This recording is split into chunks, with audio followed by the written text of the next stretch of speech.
Hello, everybody, and welcome back to another Nextlander podcast. Every butt's in a seat, every seat's in a saddle, every saddle is on a podcasting horse, and that's what we're here to do. Rodeo time here at the old Nextlander Ranch. Alex Navarro, yippee-ki-yay, mother trucker. It's very fun to watch you try and morph a metaphor 3 or 4 different times in the same sentence. It's pretty great. It's the slippery slope on the old Caravella brain. Game Poke, Brad Shoemaker's here, rounding up latest releases. Howdy, Wilbur. Howdy, Wilbur. That's a reference that plays, I'm sure. Wilbur. How's that carrot do?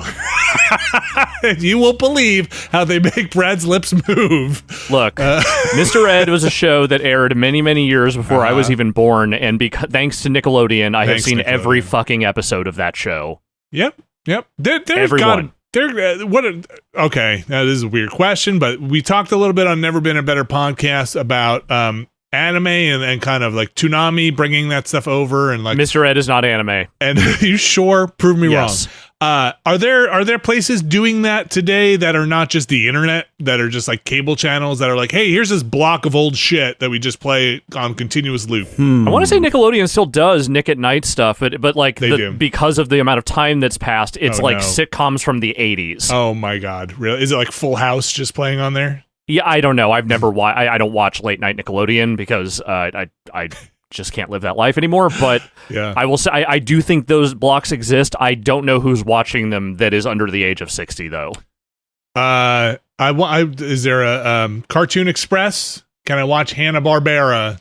I mean, the Cartoon Network does still exist. Okay, Cartoon Network still exists. So all that stuff that they own the rights to, like the Hanna-Barbera stuff, theoretically is still airing on there. I forgot they bought that. Cartoon Express was USA, right? That was the... that was Cartoon Express, yeah. Yeah. All aboard that weird monorail train. All aboard the monorail train to the Mr. T cartoon and Turbo Teen. Yeah, right.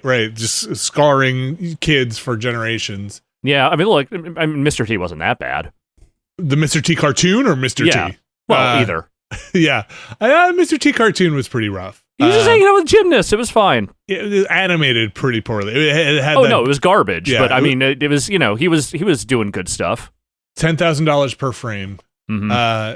Brad, did you watch any of that? Did you have cable growing up? I feel like I should know this answer. When did we get cable? Early 90s, maybe? Okay, that's close enough. But you were in your like early teens at that point, right? Yeah. Yes. Were you like what cartoons did I watch? Yeah, were you like a Sesame Street household, like PBS on all the time? I did. Come on, man. You come from a family of teachers, right? Like it was the 80s. Yeah.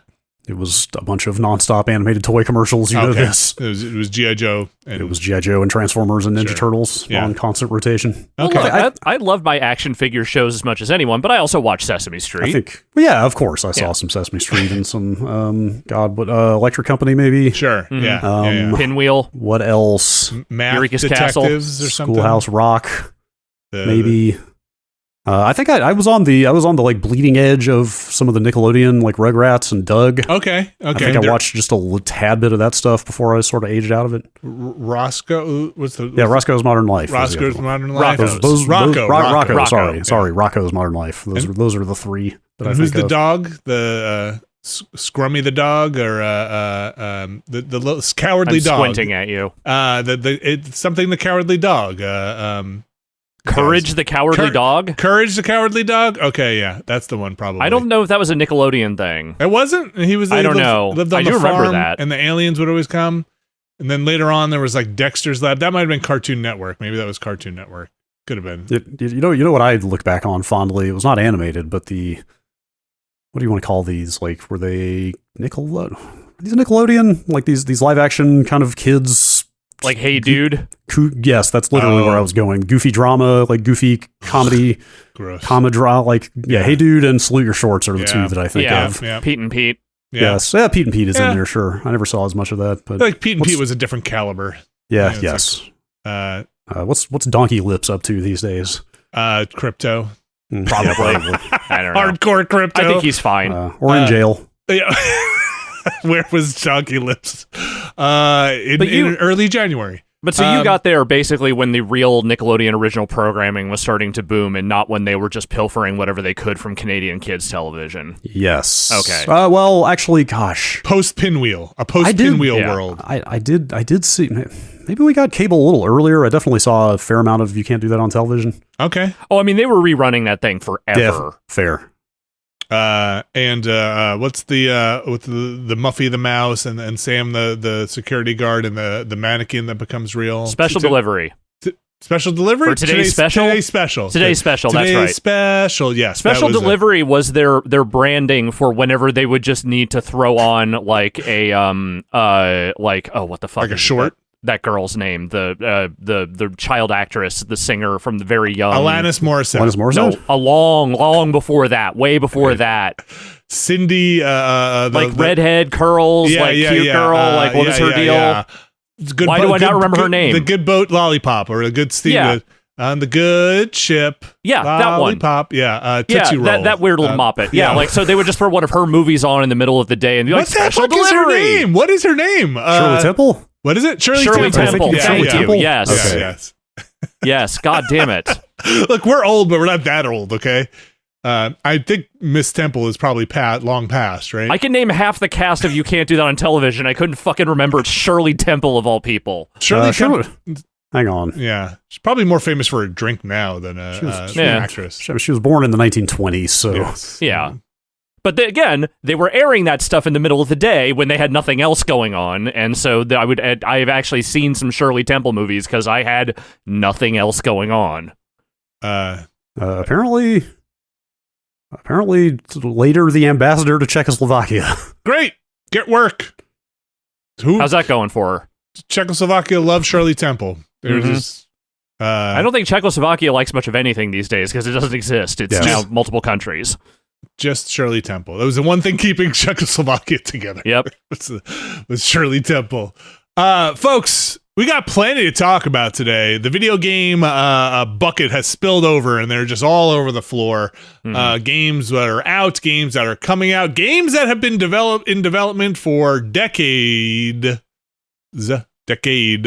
There's so many games, they're inventing games to put in the games that are coming out. Tons and tons and tons of games. So let's just jump right in and start with a game, Alex, that you're mentioning here. UFO 50, a collection of 50 games never released, but never fakely released in the 80s.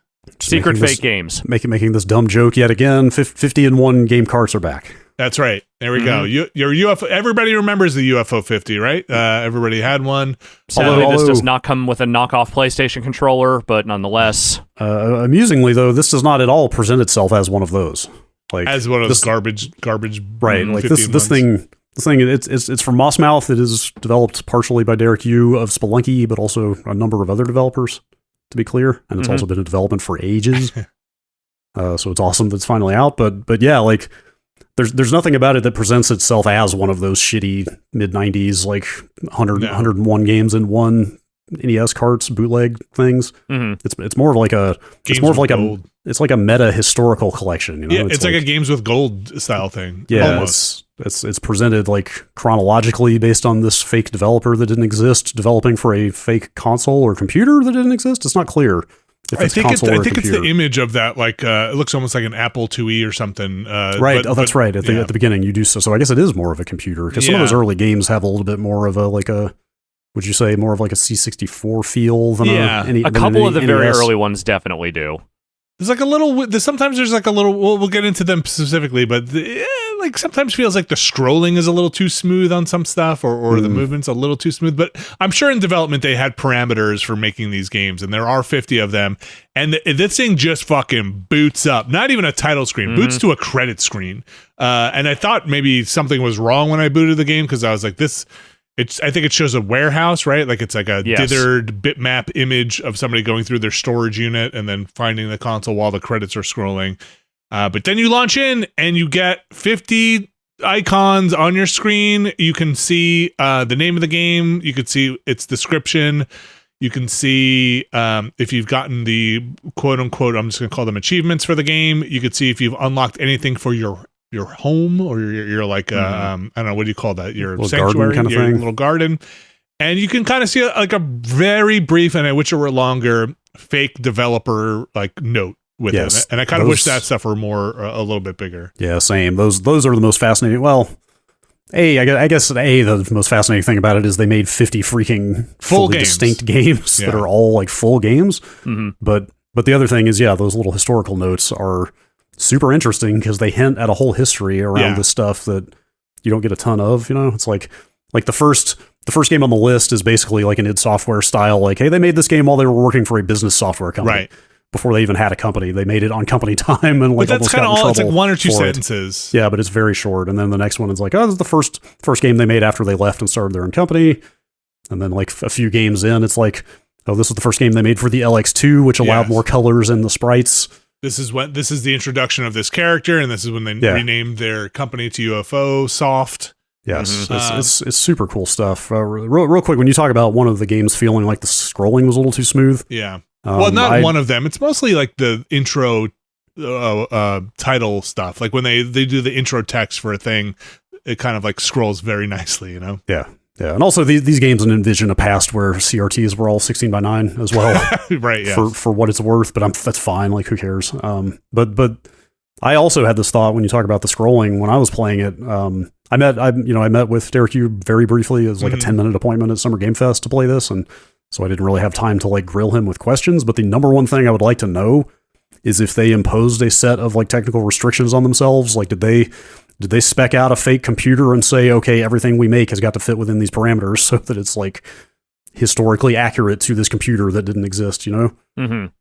I feel like like a Gamescom thing or something, I thought they heard them mention something like that, because to have them be uniform with the same kind of sound coming out, there must have been some parameters. Yeah, I would and you know, if they're literally saying in the description of a game, like, this is the first one that had more colors, like they have to design the games against that stuff, I guess. It's just it's a neat idea. Especially in the world with like the Pico 8, which is exactly what I'm talking about, a fake console that never existed, but is a platform that people develop games for. On the Wikipedia, it says all games in the collection impose restrictions, which can be found in games released during the era, such as utilizing only 32 colors. Slowdown and sprite flickering were not included, as you believed it would hinder the experience, according to the Wikipedia. Yeah, that's fine. Yeah, like that. This doesn't specifically say like what the constraints were, but I would imagine they were like, you know, like, are there memory constraints? Are there refresh constraints? So it's funny when you mentioned that, it just hit me, like, you know the Brian Eno quote about, like, you know, the restrictions of a format are the thing that people will eventually come to love about it, you know, like shitty VHS analog look or MP3 hiss or whatever the fuck. God, was he ever right about that? Except for slowdown and sprite flicker, you don't see a lot of people saying like, man, I wish this had more slowdown in it, or I wish the sprites broke up more. Yeah, though. You know, there is a love for CRT because of some of the, some of the way that stuff renders on a CRT. And there is a CRT some of that, like, filter. In some of that, like, retro PlayStation stuff you get these days, like, people are doing the weird swimming vertices because that's what they remember. That's fine. It's just specifically those two things from the NES era. Nobody seems to want more of that because they suck. I mean, I certainly don't, no. So these games kind of range from, I'll say they're mostly 8-bit era, to put kind of a... that's the general flavor. There's a little bit of like modern retro feel to some of them, but that by and large, none of them, like, I'd say of all the ones I played, like almost all of them seem like they could absolutely exist on an NES hardware. And they kind of as you're going through them, they're presented initially in chronological order, and you kind of they're grayed out, so they kind of do give you incentive to just chew away and plug away at each one as you kind of unlock them. And they do seem to if you follow the chronology, you can see this kind of invented path they're taking in the development of the game. Certain characters have their first appearance, certain concepts have their first. If you look in the developer notes, like, this is the first time we were able to utilize this, the first time we were able to utilize that. And they do get more complex, the games, as you kind of move forward. I did about the first 2 rows chronologically, and then I started skipping around. Like Brad said, these are full games. Like, you could sit here and just kind of be like, they're full retro games. Like none of these are like 1,000 hours long, but like there's they are complete in the style that they are built in. Yeah, like the word coming out of Summer Game Fest was like the JRPG that's in here is a full JRPG. It could take you quite a few hours to finish. Like there's a Shadowgate style first person adventure in here. I didn't find that one yet. I was looking for it. Yeah, I am doing what you did and I guess stopped doing, which is also chronological, which is cool to see the arc of history that they've created. It's bad for podcast discussion. I can't talk about the later games, but do you know about how far you got? I'm still in the first row. First row, okay. But I played a number of the later games at Summer Game Fest. Alex, you know about how far you got as well? Is it still first row? Because you could spend a bunch of time in any one of these games. I think I got into the second row. Okay. I'd say I'd probably finish around, or well, not finish, but I've played a substantial amount of about 15 of the 50 games. I kind of spent a fair amount of time in the first game, Barbuta, yeah, because it's very Dark Souls, like it is, but it does feel like one of those NES games that inspired something like Dark Souls in that it's a little side-scrolling dungeon crawler that just dumps you in there with no explanation of anything. Yeah, and everything on screen is kind of inscrutable. There's no indication of where to go. Like the mechanics don't make a lot of sense. Most of the jumps you can't make off the bat, like navigating around, like you've got a bunch of item slots and no idea what the items are going to be or where. It's very much a just throw you in there and hey, this is hard, figure it out, right? Kind of thing. And I kind of actually thought about like, what if I just played this to completion? But it's very hard and inscrutable. I kind of feel like, so unless I've missed it, most games will give you the controls and a brief description, but they don't necessarily tell you the mechanics of the game. So like a lot of games will just be like, hey, I think almost all of them are two. Neither did games. A lot of games from that era though. Yeah. But they had manuals. They would be like, hey, here's here's what you're going to do when you come up against something. There was one of my favorite ones early on was the one where I'm trying to find the list of all the names in a picture. It's something like Morta something where you're Mortal? Like Mortal. I liked Mortal.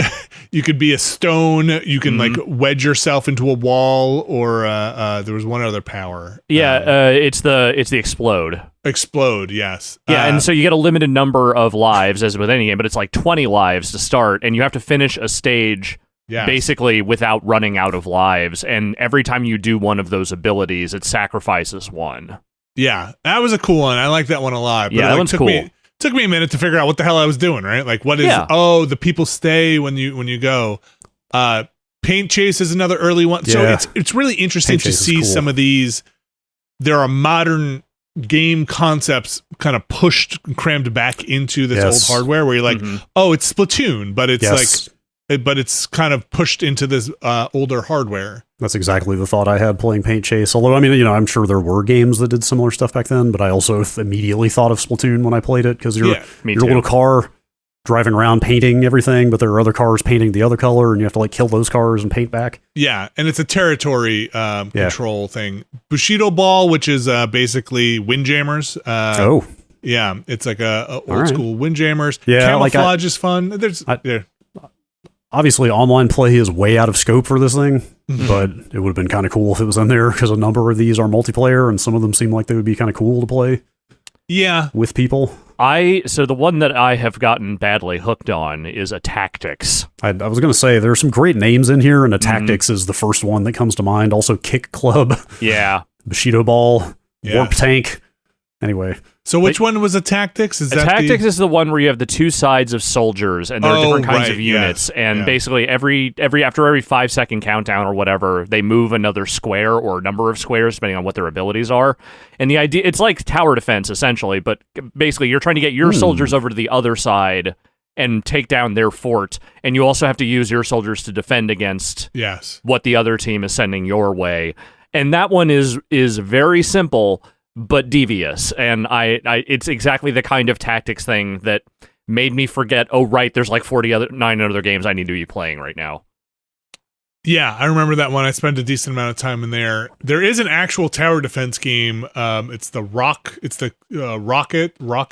something. What is the name of this one? Let me see if I can find it, because I think it might be later. So Rock on Island. Yes.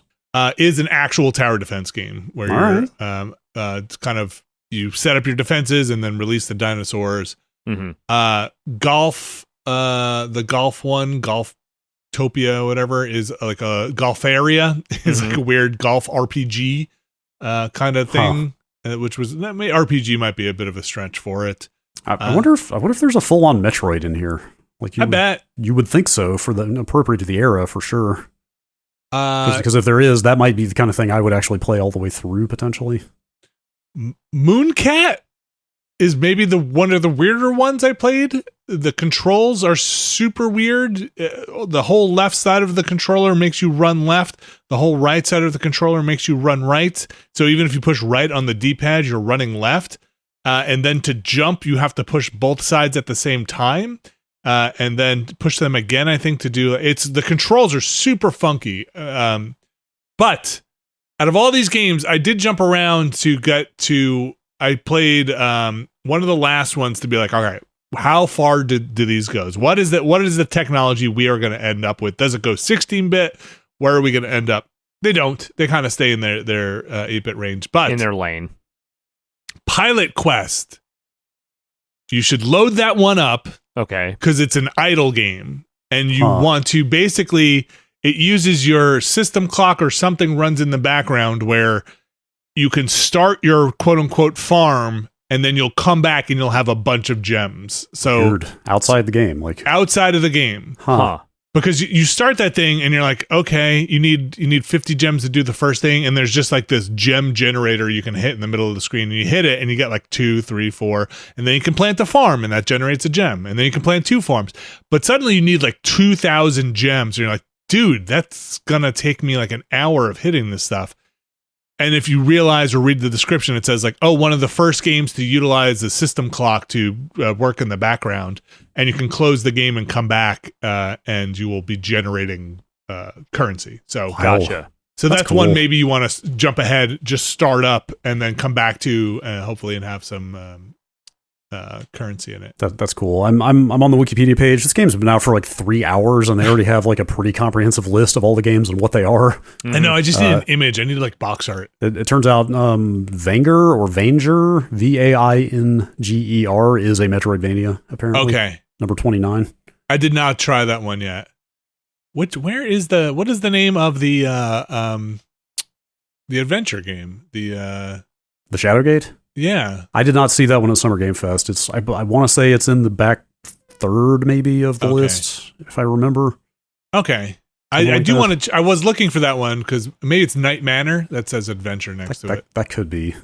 I do want to check this out. I mean, this is impressive. Yeah. Look, I played some of these games and then bounced out of them after I lost all my lives. The one where you're running left to right with the ninja, I played a bunch of.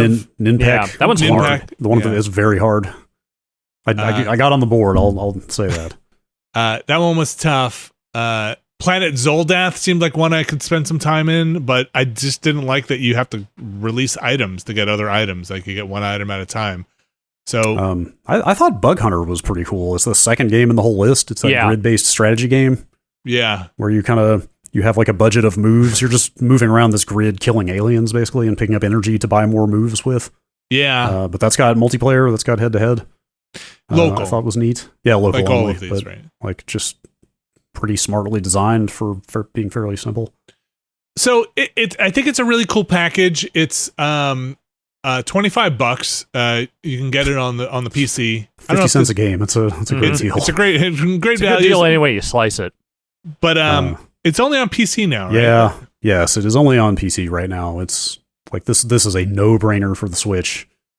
Obviously, if you have Steam Deck, you can play this portably. This seems like a great portable game. This seems like a great, like, be on a trip, on an airplane or something, and just pull it out and play a couple games.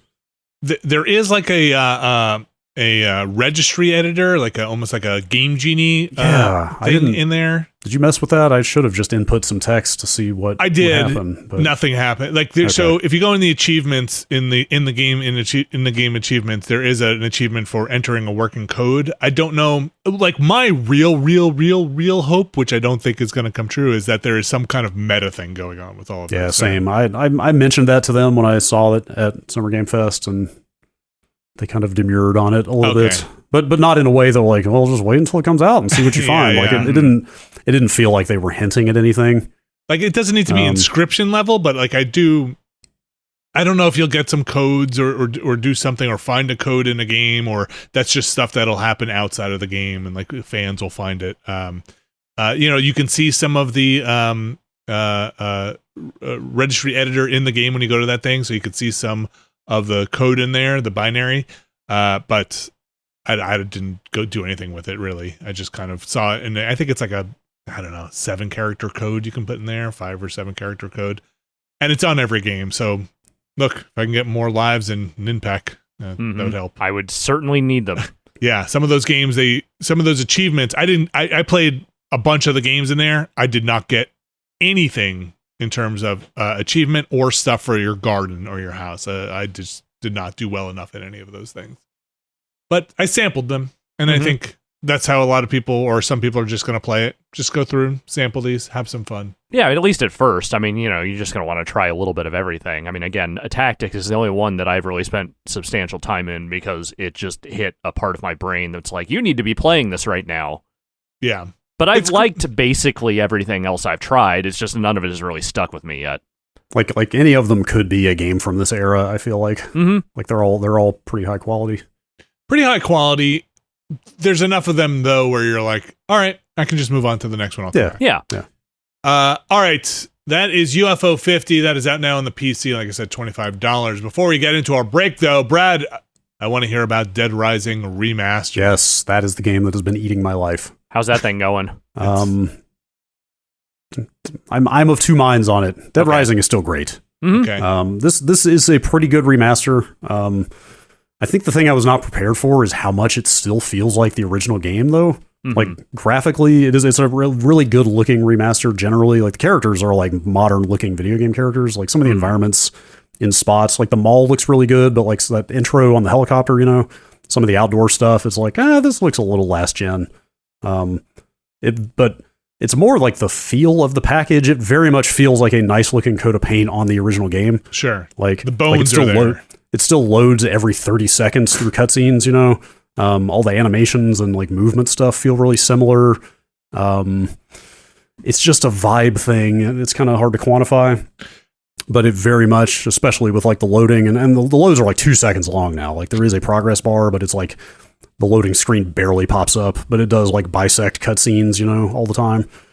So it very much feels like the original game's still running under there. Dude, you're a big Dead Rising fan, right? Like you. Yes, I love those games. I think 2 is my favorite. But this one's still great. This is a classic game. Is there any kind of repulsion to the new Frank West? I'm torn. He's fine in a vacuum. Okay. But I went back and I pulled up like a playthrough on YouTube to hear what's the guy's name? TJ, the original voice actor for Frank. Yeah, I don't remember the name, but yes. I think if this change hadn't been a thing, like if we didn't already have an attachment to the original, everybody would be like, yeah, totally, this guy sounds fine. Like this guy makes sense as a kind of sleazy, opportunistic photojournalist. But there's a certain quality to that original performance where he sounds a little bit high all the time. Sure. Does that make sense? Yeah. A little spaced out. Where I really find myself missing that original performance, even though I think the new guy is fine. The take on the character is slightly different. And is there anything different with the actual core mechanic in terms of a ton of stuff? Okay. I actually have been sitting here. The Dead Rising fandom wiki has a comprehensive list of stuff, but it's like trying to think where to start because there's so much of it. Saving. So this is funny. I went back and looked at the GameSpot review, which turned out to be written by Alex, which I didn't remember. It was. For some reason, I thought Jeff had reviewed that game, but it was you. And then I watched your video review. You spent like half that video review talking about how awful the save system is. It was the bathroom, I did not love it the first time around, I will say. And I still, to this day, I think there's something novel about it, but I found that thing really vexing. Well, so, I think it was 2 things there. There's the timer stuff, which most people know about at this point, right? Yeah. Like the game works on a real-time timer. You've got 3 days to explore them all, do all your shit. If you miss the main story quests, which are timed, you effectively lose the ability to finish the game, quote unquote. Yeah. And you start over. But you keep all your XP and ability unlocks and stuff. Like, kind of realized this game is basically like a roguelike before we were using that term, basically. Yeah, sure. Now that I've gone back to play it some more. Very long run in a roguelike. And as everybody knows, of course, like a lot of the side missions also are timed and overlap with each other, so you can't do everything. So, and like certain survivors, like, right, you've got to pick and choose which ones. And that's all fine. I really like that aspect of it. The thing you were complaining about the most, though, was that it there's no autosave and you only have one save slot. Mm-hmm. So, A, you can either lose a shitload of progress if something goes sideways and you had forgotten to save, but B, the bigger one, and I've actually even run into this with the saving improvements, is you can save yourself into a bind where you're basically screwed and have to start over.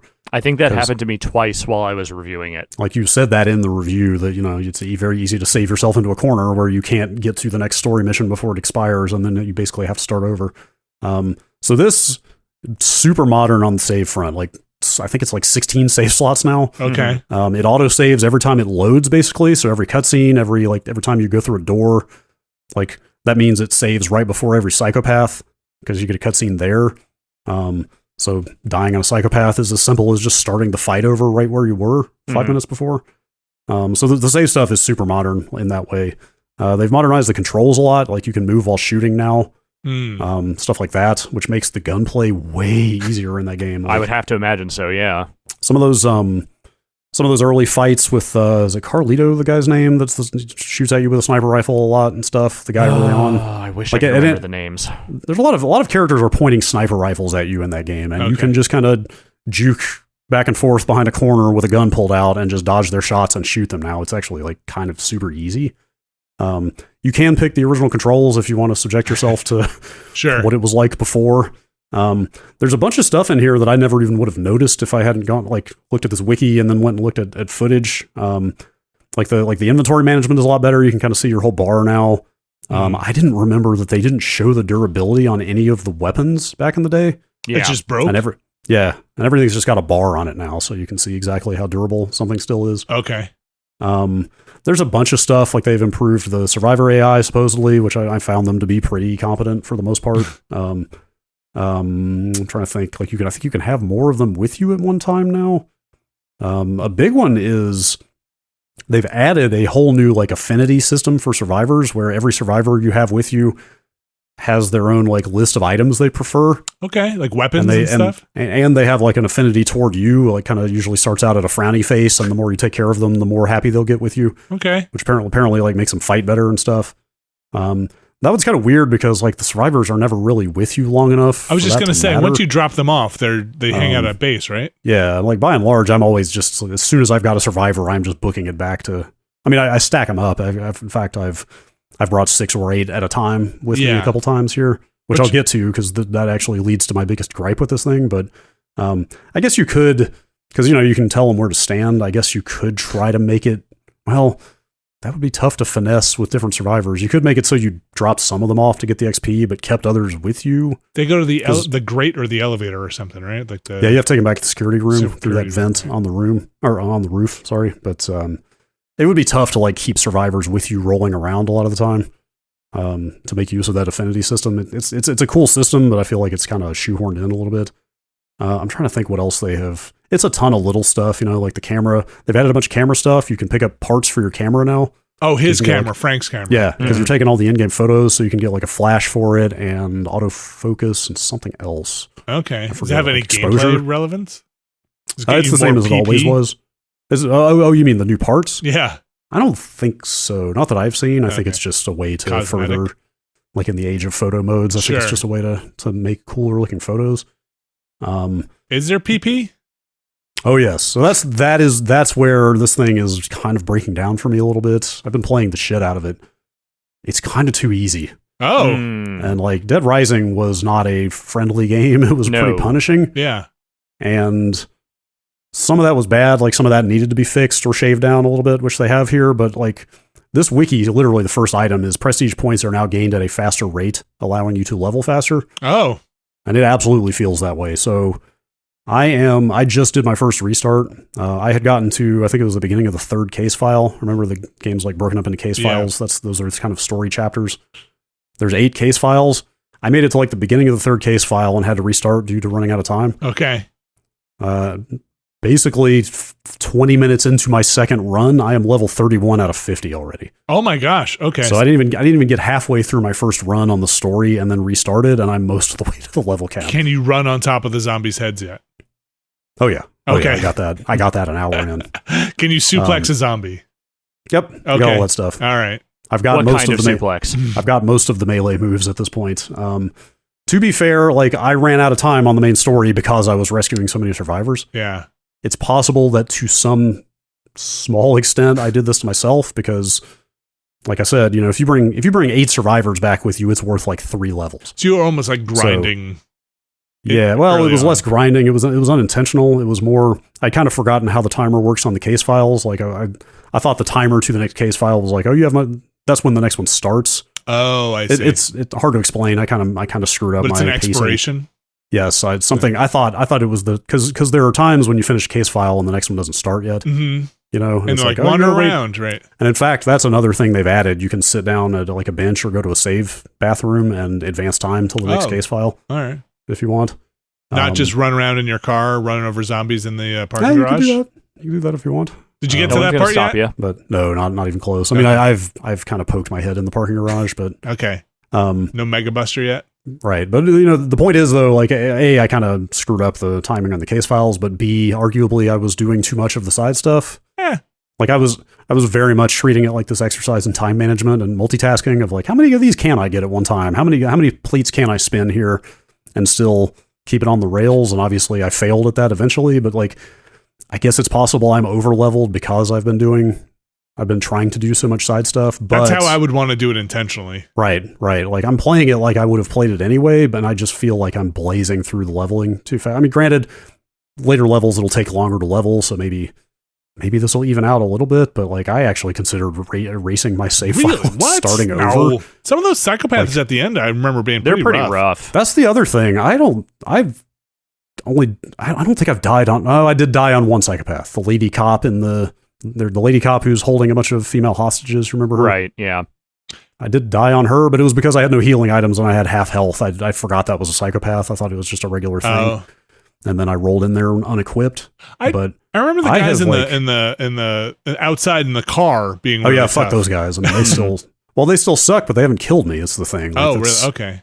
I don't know if they've balanced damage on the psychopaths or not, but those guys, they've run over me a few times and shot me a few, it's a pain. But they've never killed me, and they've never stopped me from getting across the courtyard. Okay. But like let's see, I've done the clown, the veteran in the hardware store. Oh gosh, the lady cop. Not the chef yet. I did one other one. Who was the other one I did? The cult leader. Although that's not really a full psychopath. That's a half psychopath. I can't remember. Do you ever fight him himself? Like they kind of flood the mall with cultists after that encounter? I don't remember. I can't remember. I thought you did, but again, it's been a long time. Yeah, although it's funny going back to this. Like, Dead Rising came out 18 years ago. It's a very long time ago. And normally you don't remember a game you played that well 18 years ago. But because of the way that game is built, and because, especially in the original version, which was much harder, you started it over repeatedly. Yeah. Like, I've seen so much of this stuff so many times that I remember all of it. It's like, oh my God. Like, remember Kent, the shithead photographer you meet right at the beginning that, like, challenges you to the photography competition, all that kind of stuff. Dude, I think I might remember where the katana is on that ledge in the mall. That you can go jump up and get pretty early on. I need to find that. I don't remember where that is. Yeah, I think it's like on like a little ledge that you can kind of climb up to and get pretty early on.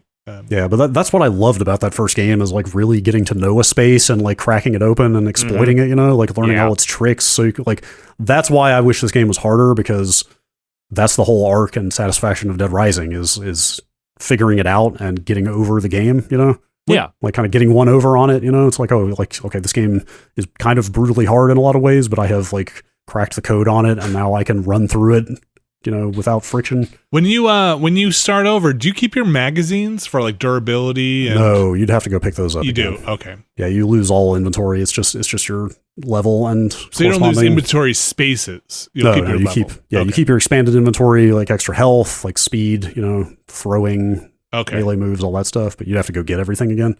That's cool. Yeah. Yeah, like my memory of even playing the original is eventually eventually you kill the clown, you get his mini chainsaw, or actually, is there a double mini chainsaw? That's what he's juggling, isn't it? Doesn't he? Yeah, but when two? The one he dropped for me so far is just one. Okay. I feel like maybe you can get two at some point. I don't remember. At any rate, you know, eventually you get the mini chainsaw and like 3 item durability books, and then you just never have to change weapons again, is how I played the original game. So like you do crack that game open and kind of solve it anyway. Mm-hmm. This is just making that happen so much faster. Like I said, I've just kind of breezed through most of the psychopaths. I'm just leveling like crazy. Like I just maybe it needed an original difficulty mode, like an original, because they do have the classic control scheme, but like classic, you know, leveling pace and classic damage balancing and stuff like that. I think I would have preferred. This isn't coming to, and there's no announced, and I'm not sure Capcom does this as much. Game Pass version of this, right? Is there? I feel like that's where I kind of want to see if I want to play this, you know? Like I want to dip in and be like, oh yeah, I'll keep going, or be like, nah, I'm good, and stop playing. Yeah, it's weird. I had a weird moment with it where, like I said, early on I was playing it and I was like, this just feels kind of old. Like this just feels like an old game, because it is, even though it looks much better. But at some point it super got its hooks into me, and I was like, okay, no, there is still nothing quite like this out there, and that really bums me out, because I would give anything for a new Dead Rising game like this. Like this, yeah. To be clear. Not like 4 when it was getting more kind of westernized. Like, $50. Yes. You think this is them just testing the waters to see, like, is there still money out there in this franchise? I sure hope so. Just about nothing would make me happier in video games than for Dead Rising to become a like thriving franchise again with new games. Some good crowd tech. I bet you could do some really interesting PS5, Xbox Series X crowd tech. Yes, for sure. I mean, I'd even be happy if they just give this treatment to Dead Rising 2 as well, because I do miss the item crafting, like the combo weapons. Sure. And Dead Rising 2 are so much fun. And Chuck Green is such a fun... He's a good character. ...protagonist for the entire world to shit on constantly. Fucking Rebecca. But I'm having a really good time with it. I do, like I said, I do wish it was like pushing back a little more, because that's what I want out of a Dead Rising. So get your magazines, get your chainsaw, and go rip some zombies up. Put some cones on some heads, kick some guys in the butt. I'm considering, I'm considering whether to get the. They don't call it zombie genocide. I think it's zombie annihilator now. Okay, oh, that's fair. That's language that we change. Yeah, they've like changed some of the achievement names. Dead Rising got woke. First is the zombie virus, then the woke mind virus. Yeah, I didn't get into it, but like they've removed the erotica category from the photography. What was that? Is that like you take pictures of boobs? Yes, I really think is a net negative for a couple of reasons. Like I feel like it really plays into the sleazy photojournalist thing. For him to just be taking the most shitty opportunistic photos everywhere. I think they should have expanded it. Like they should have just put erotica zones on every character in the game. Yes. Because there's only 4 categories now. It's brutality, horror, outtake, and drama, I think. So like, you know, they've kind of like there's not a lot to that little minigame thing in the first place. So to take one of the 5 categories out, just makes it even less interesting. But anyway, it's whatever. It's not a big deal. Is it diminishing when you take like a picture of a serve bot or whatever head and you get the points? Can you just keep doing that over and over again? Like the sort of collectible style ones? Yeah, like do you get fewer points if you just do the same thing over and over? Yes, okay. You definitely start noticing the points going down. Like there are a bunch in the environment that are little like stickers you take picture of. Yeah. That are like collectibles. Those are one time. Okay. All right. Yeah, Dead Rising. Sorry. Yes, I'm glad they made it. I really hope they do one for 2. I hope they make new Dead Rising games. I hope they don't continue to make them this easy, though. Look, they're hard games. Maybe I'll hit that rate. Maybe next time we talk to you, you'll be like, I take it back. Look, it gets tough. Yeah, and I was reading about it this morning, and like, there's not that much game there if you don't have the repetition, and I think that's actually the thing I'm really that bummed about. It didn't occur to me, but apparently the 72-hour mode is like 6 hours long if you just go through it. Yeah, 6 to 8, I think. Without any of the restarts. So there's not that much game there if you just breeze through it on your first time. Like it's just going to be kind of over very quickly. Why do I remember sitting drinking orange juice in the office for like a whole time? Is there like a thing if you just sit there for 72 hours and don't do anything, like an achievement? I don't know. I remember something where I was just like sitting in the room, just in the security room. Yeah, I do feel like I remember there being some goofy achievements in that game. Oh, I don't remember that one specifically, but I mean, a lot of this is very much a time and place thing. Like I remember that game just like taking over the GameSpot office. Like all of us were playing it and loving it and marveling at how weird and stupid it is. But also like that was the first game that I remember doing interesting things with achievements. Yeah, like that was like less than a year after like, King Kong at launch giving you all the achievement points just for playing through the game once, like nobody knew what to do with achievements early on. And then this game came out and they made you kill 53,000 Sawpies for an achievement that gave you the best weapon in the game. And it's like, okay, like these are actually getting to be really interesting gameplay challenges now. Totally. Dead Rising Deluxe Remaster on Xbox, PlayStation, and PC. $50, I assume, on all platforms. Yeah, let's assume that. Yes. Out as of the time of this official posting. You can go catch it. Let's take a quick break here. We've got plenty more games to talk about, so we'll take a quick break. We'll come back, and we'll hit the rest of the games we've been up to. Stick around. This week's show is brought to you by Babbel. Alex Navarro. Yes, Vinny. I've got a second language story, quick story for you. Okay. That can fit into here. My wife walking around her town, walking the dog. What does she hear? Somebody comes up to her and asks her, "Do you speak Italian?" Fast forward, they go on walks every day, or not every day, every weekend, and speak Italian together because this person was just looking for somebody who could possibly speak Italian and want some companionship in our town. Wow. Yes. The power of language. The power of language and social connection. And Babbel can help you get there. You probably know what Babbel is. It's the app that you use to kind of help you get along, teach you a second language. They've got quick 10-minute lessons that are handcrafted by over 200 language experts to help you start speaking a new language in as little as 3 weeks. Studies from Yale, Michigan State University, and others continue to prove Babbel is better. One study found that using Babbel for 15 hours is equivalent to a full semester at college. And if you haven't heard, college, pretty expensive. Not cheap. Not cheap. You can access more than 13,000 hours of learning content. You can browse more than 20,000 classes offered every month. And if you want live classroom stuff, they've got that for you as well. And you can do it on your schedule. I have Babbel. I've used Babbel. I continue to use Babbel. I learn at my pace. And that's what you can do with Babbel. Learn at your pace, whatever that pace may be. Well, how can I learn at my own pace, Vinny? Well, here's a special limited time deal for our listeners. Right now, you can get up to 60% off your Babbel subscription, but only for our listeners. Don't share this with anybody else unless they listen to this podcast. You can go to babbel.com/Nextlander. That's 60% off at babbel.com/Nextlander. That's BABBEL.com/Nextlander. 60% off. Rules and restrictions may apply. Thank you, Babbel. And we are back. And I got a handful of things. I was out. Didn't get a chance to talk, the deep talk about Astro Bot. What a game. What a product. Yeah. I finished it up. Got Love a good product. What's that? Love a good product. What a good product. We're all about product here. Got my platinum. We're done. Got all my bots. Yep. Man. Nice. Yeah, I see a lot of people getting the platinum for this. It must be fairly accessible. It's not so bad. Yeah, there's a couple I had to look up, but are there hidden bots? Hidden bots. I mean, they're all hidden. No, I mean like beyond the 300 that they tell you about. I think there's one. I think there's one. I think there's like 301. I think. Okay. But PlayStation has that thing now where you can just reveal a trophy. If you're like, what is this trophy? And be like, just tell me what this trophy is. And they're like, okay. One I had to look up. But yeah, fairly, challenging enough to get the platinum, but not too bad. It's just a great game. I'm sure you guys talked a bunch about it last week.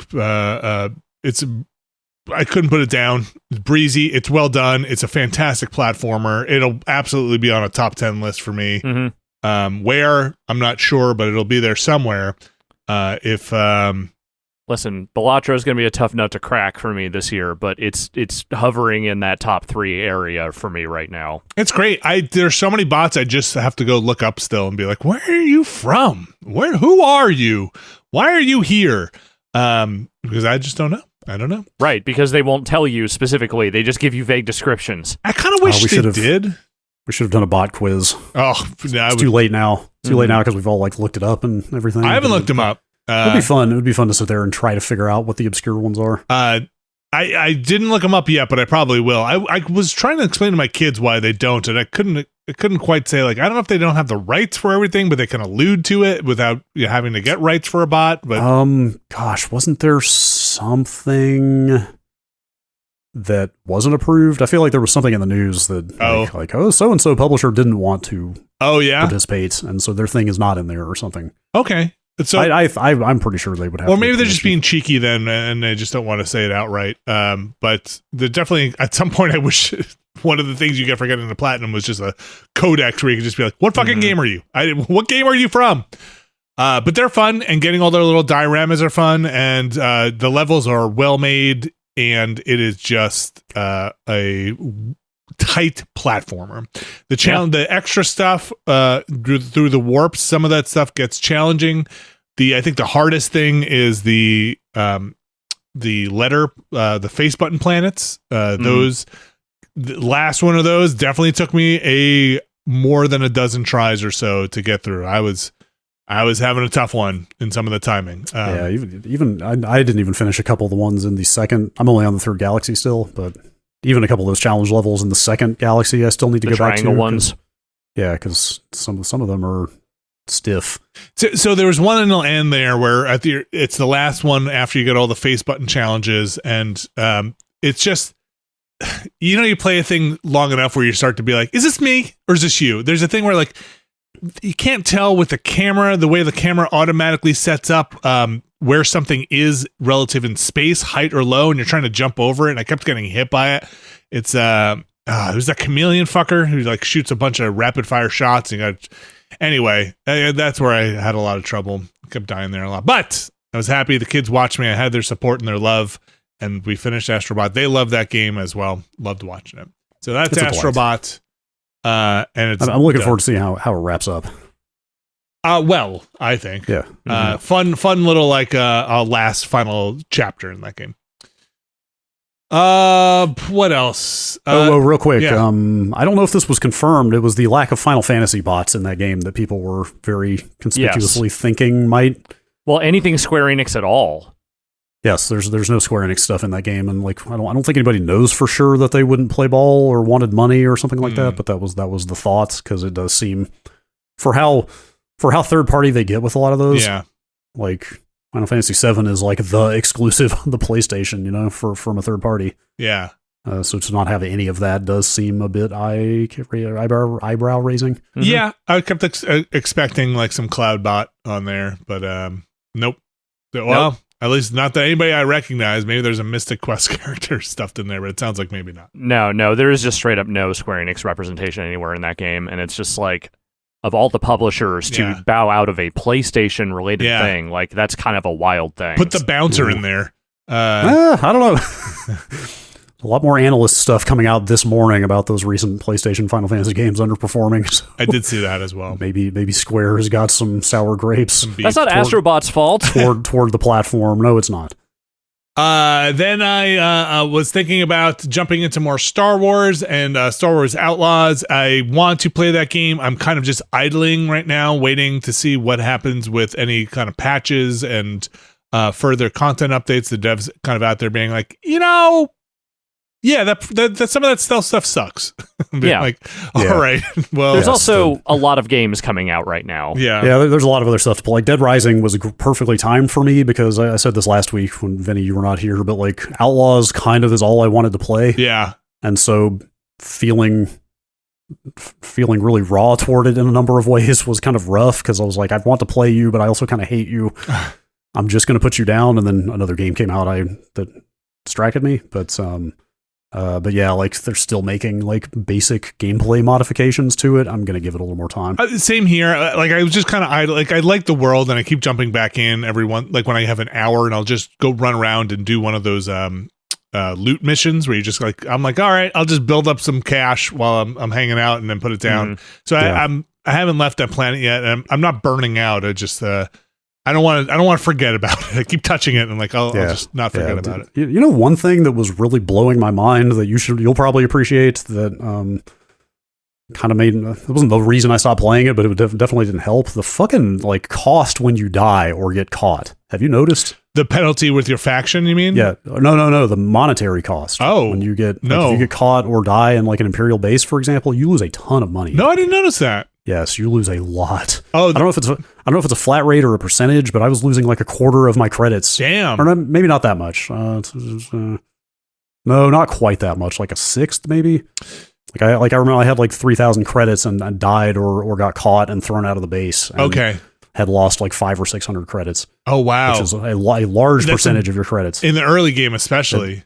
Yes. So it's entirely possible that later on it's like, oh, that amount of money, who fucking cares? Right, it's trivial. You'll have. But it feels very old Grand Theft Auto, like a very old, like 20-year-old open world game. Yeah. To have a penalty like that every time you get caught. I don't know if I've gotten caught in an Imperial base yet. I've only gotten caught. I got caught in the Crimson Hand. Is that what they are? Oh god. Oh man. The faction. I got caught in one of the other factions' bases a ton, where it started moving the needle to be like, hey man, we do. Yes. I'm like, all right, well, I'm just gonna keep going because it's insta fail stealth here, and I want to get this mission done. Yeah, Crimson Dawn. That might just be a death penalty, to be clear. It might not be the stealth getting caught that makes you lose money. I think it might actually just be dying. Dying to the Imperials in particular? I think it's everybody, because I died in like a bandit pirate camp at one point. It happened too. Like I got to the point where I was just like save scumming. I was making a save every time I finished anything. That's Star Wars Outlaws. I'll go back to it. I think I'll just see what's going on. Do you see fucking Baldur's Gate? I did not play Baldur's Gate. They said they were done, and now they're doing another. They're like, we're not quite done yet. Yeah. Like, dude, just leave it. Just leave it. People give me shit for it all the time, but absolutely the best way to have an experience with a video game these days is to play it like a year or two after it comes out. That one in particular, where it's like, are you adding more in the, if it's mechanics, I'll move on. Are you adding more in the narrative department? Are you touching this anymore? Anyway, it kind of blew my mind. Or I thought maybe like, are you going to sneak in 2024 rules as a mod somewhere? Because they did add that mod support.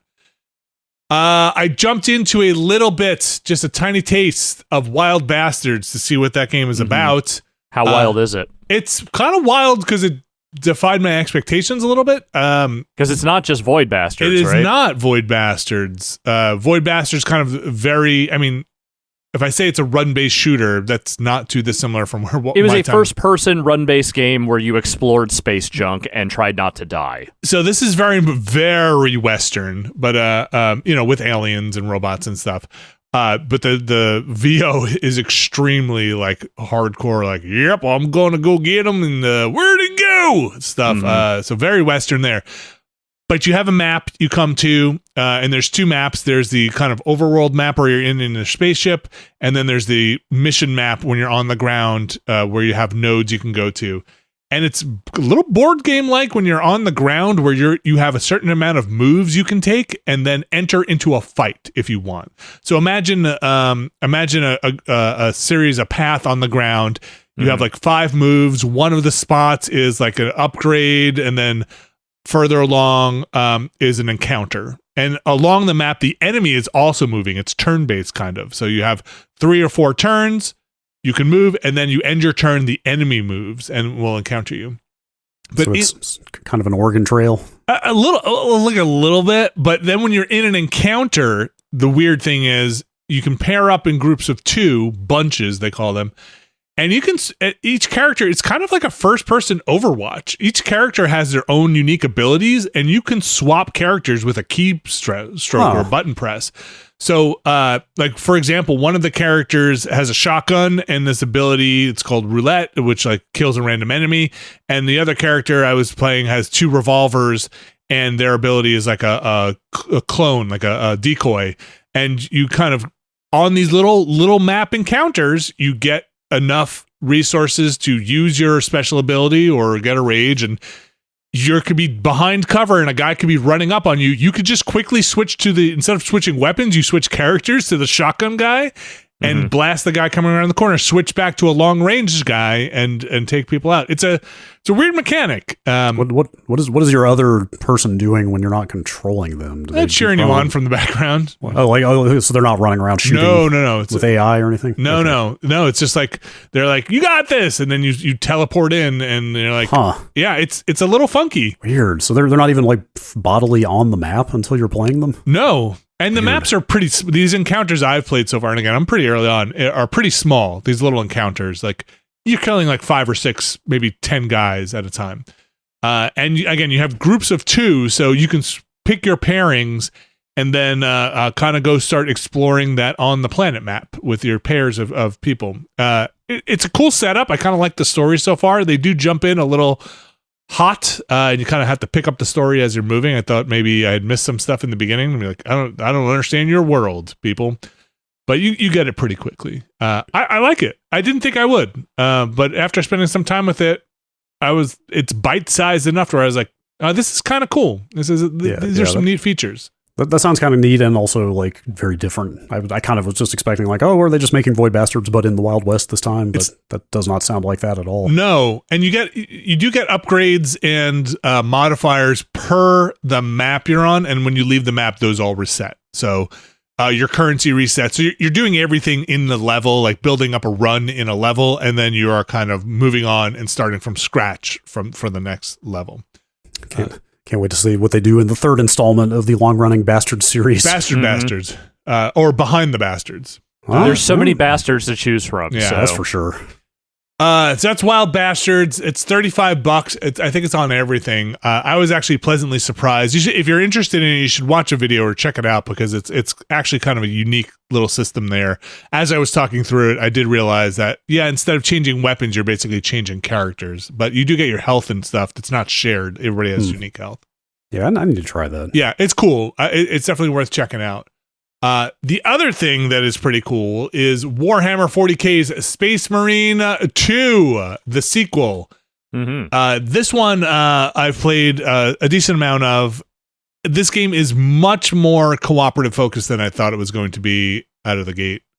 That is like the last thing I expected to hear about that. So I thought there was a co-op mode, but really the campaign is really set up for co-op. If you don't play with other people, it will just say bot as who's controlling the other 2 characters in your co-op campaign, which is a sign to me that this was designed to play with other people, which is cool because I think the campaign is pretty fun so far, but it much more like, all right, you should probably pair up to get the real experience here. And I haven't grouped up yet. I've mostly been playing it single player, still in the main story, still in the campaign mode.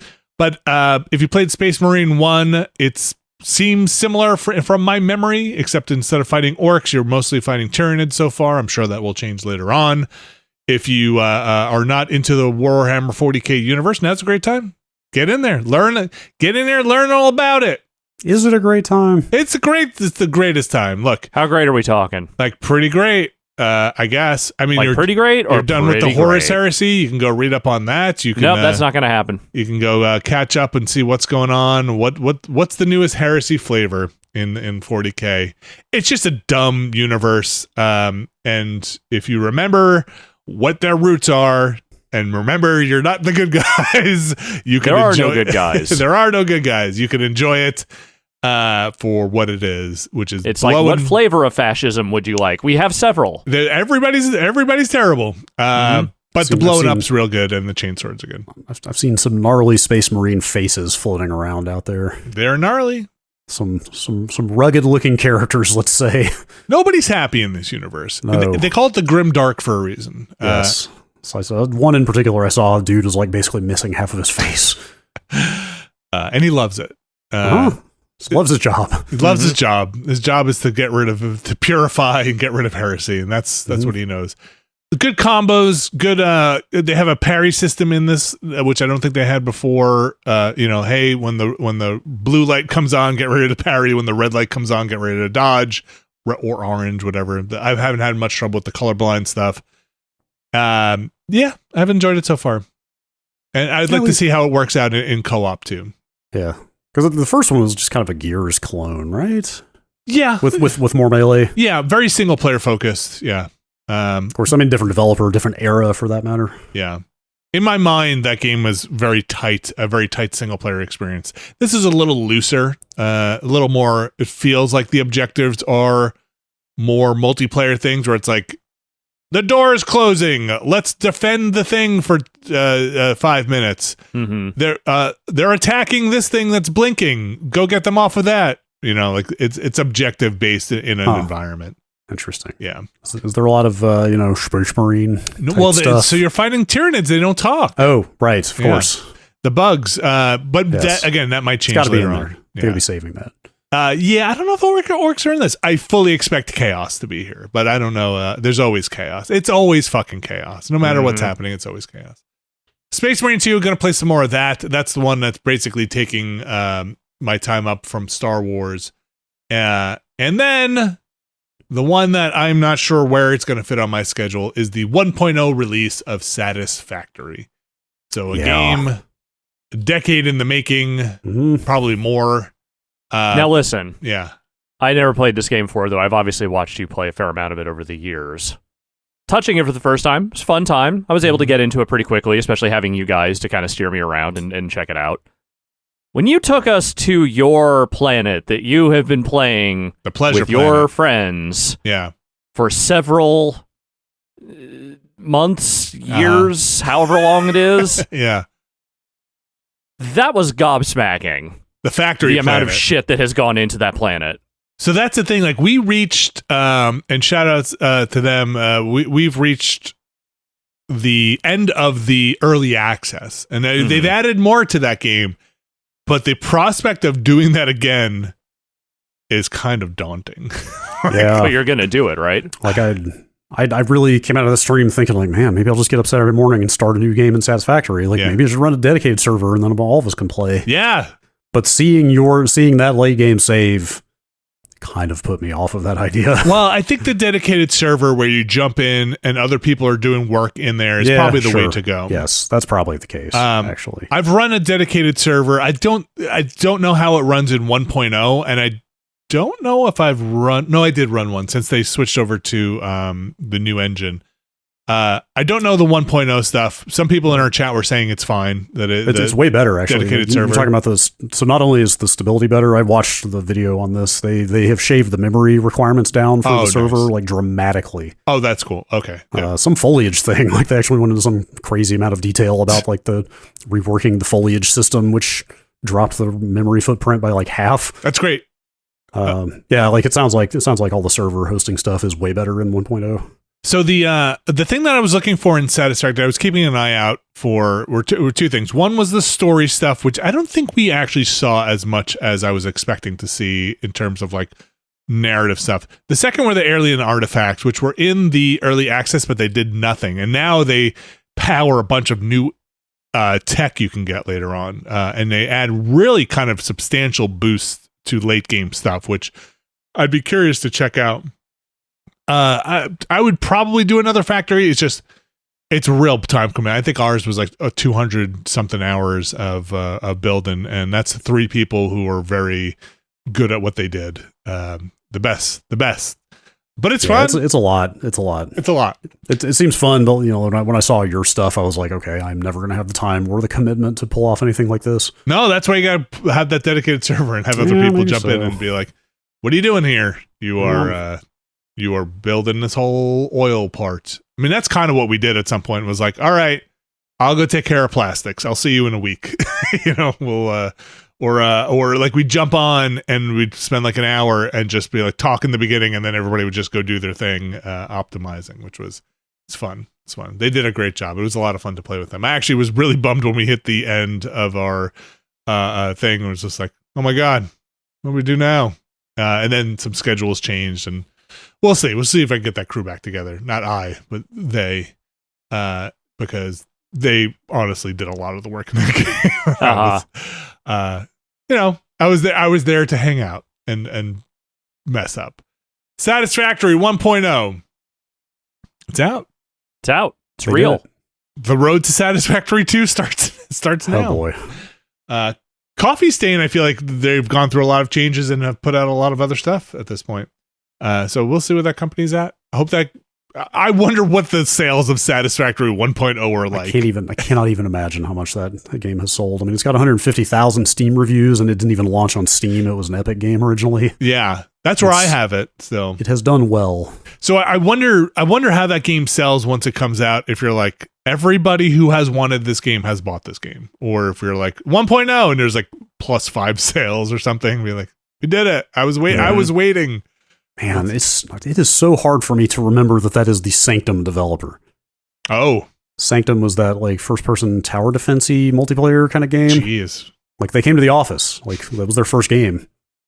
Like they came to the office to show Sanctum, and we did like a quick look EX on it. I think is probably still on Giant Bomb, but like it was just a fairly humble little small-scale like multiplayer tower defense game. And I was like, oh, this is awesome. This is my thing. But I didn't expect you guys to then turn around and make like what is probably one of the biggest games going outside of like the actual big ones right now. Sanctum. Like humble beginnings, you know? Damn near killed him. Uh-huh. All right. Speaking of small devs, I'll just mention this. Smaller devs, everything's relative. Helldivers. Did you guys see that Helldivers update? I saw there was one, and it was causing some stir, but I wasn't sure what it was. It sounded like people were happy with it. It's so funny. If you read the notes, and they put up a video, and it's just two of them just sitting there with printouts of the notes on a couch going through it. It is very funny. They are just like, basically, this used to be 100. Now it's 1,000. This used to be 300. They finally learned the Dota lesson. Always balance up. And people just always make everything more powerful, and people will be happy. They were like, what did they say that really made me laugh? Flamethrowers. They were like, flamethrowers. We prided ourselves on having the best, most finally wanted powerful flamethrowers in a game. I don't know how we lost our faith, how we got off the track, but we are back on flamethrowers are powerful again. I hope people are happy with it. I've been playing through a lot of that mostly every week with my family. Nobody's happy with anything, Vinny. That's just true. Happier. Yeah. So we'll see where they wind up. It seems like they have made a lot of things very powerful. They've scaled up some of the health on some of the big critters and robots, but it seems like they have tried to bring everything up to be as powerful as the most powerful things and not bring stuff down to be as powerful as the least powerful things. So yeah, of course, I mean, something like Dota PvP, like you're balancing everybody up, but they're fighting against each other with the balanced up stuff. So it works out. It feels like in a PvE game, are they just going to have to keep pumping the enemies to compensate?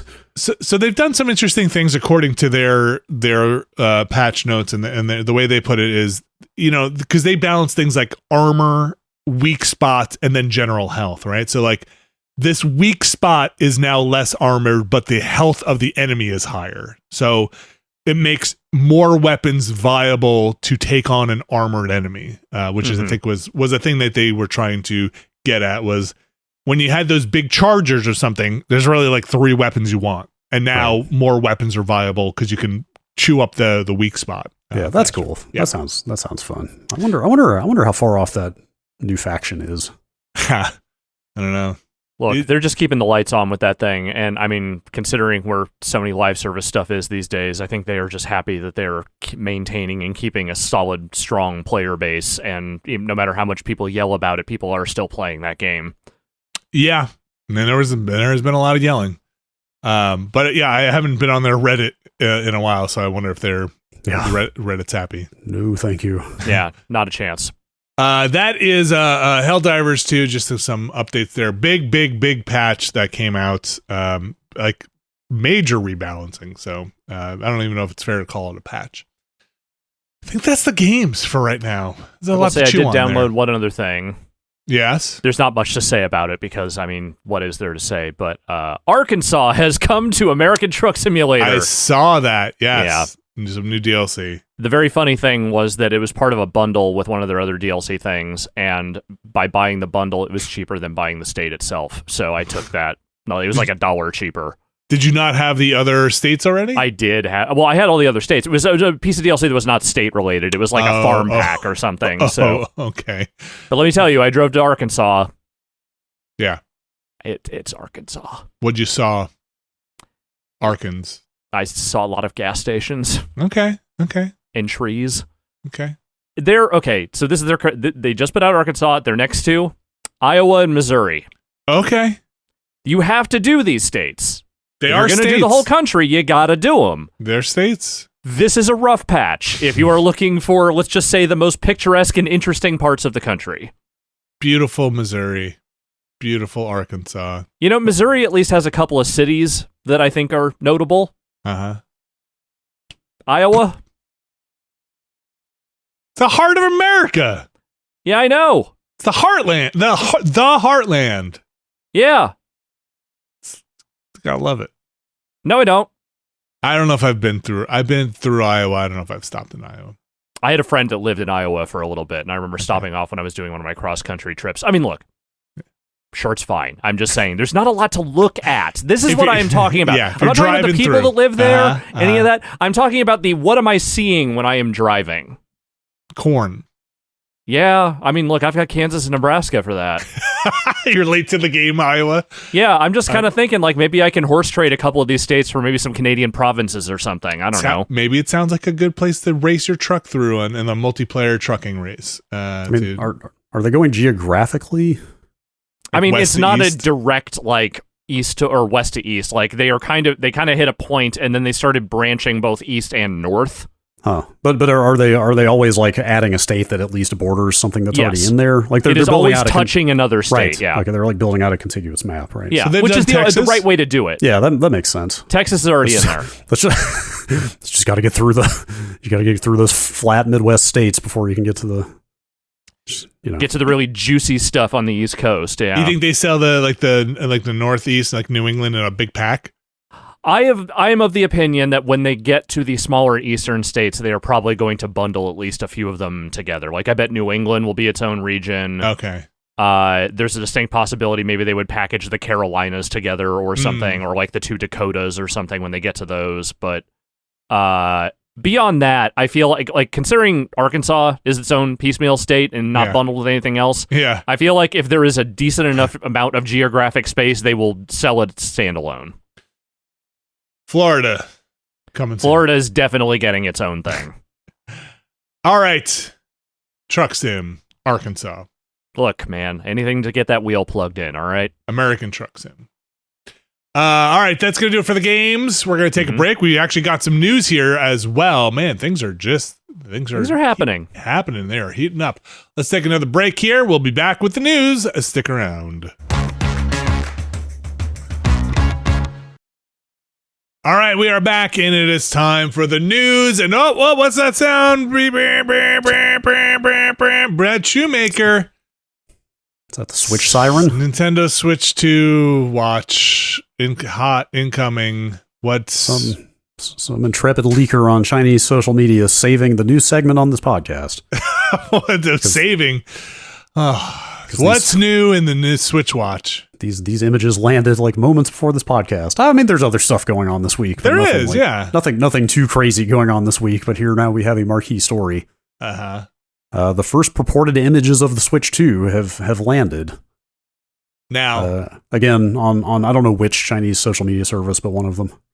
So, very important to say that as of the time of this recording, no confirmation from Nintendo, right? This is still... No, absolutely not. Yeah. They will never, ever, ever comment on anything like this. And they're not...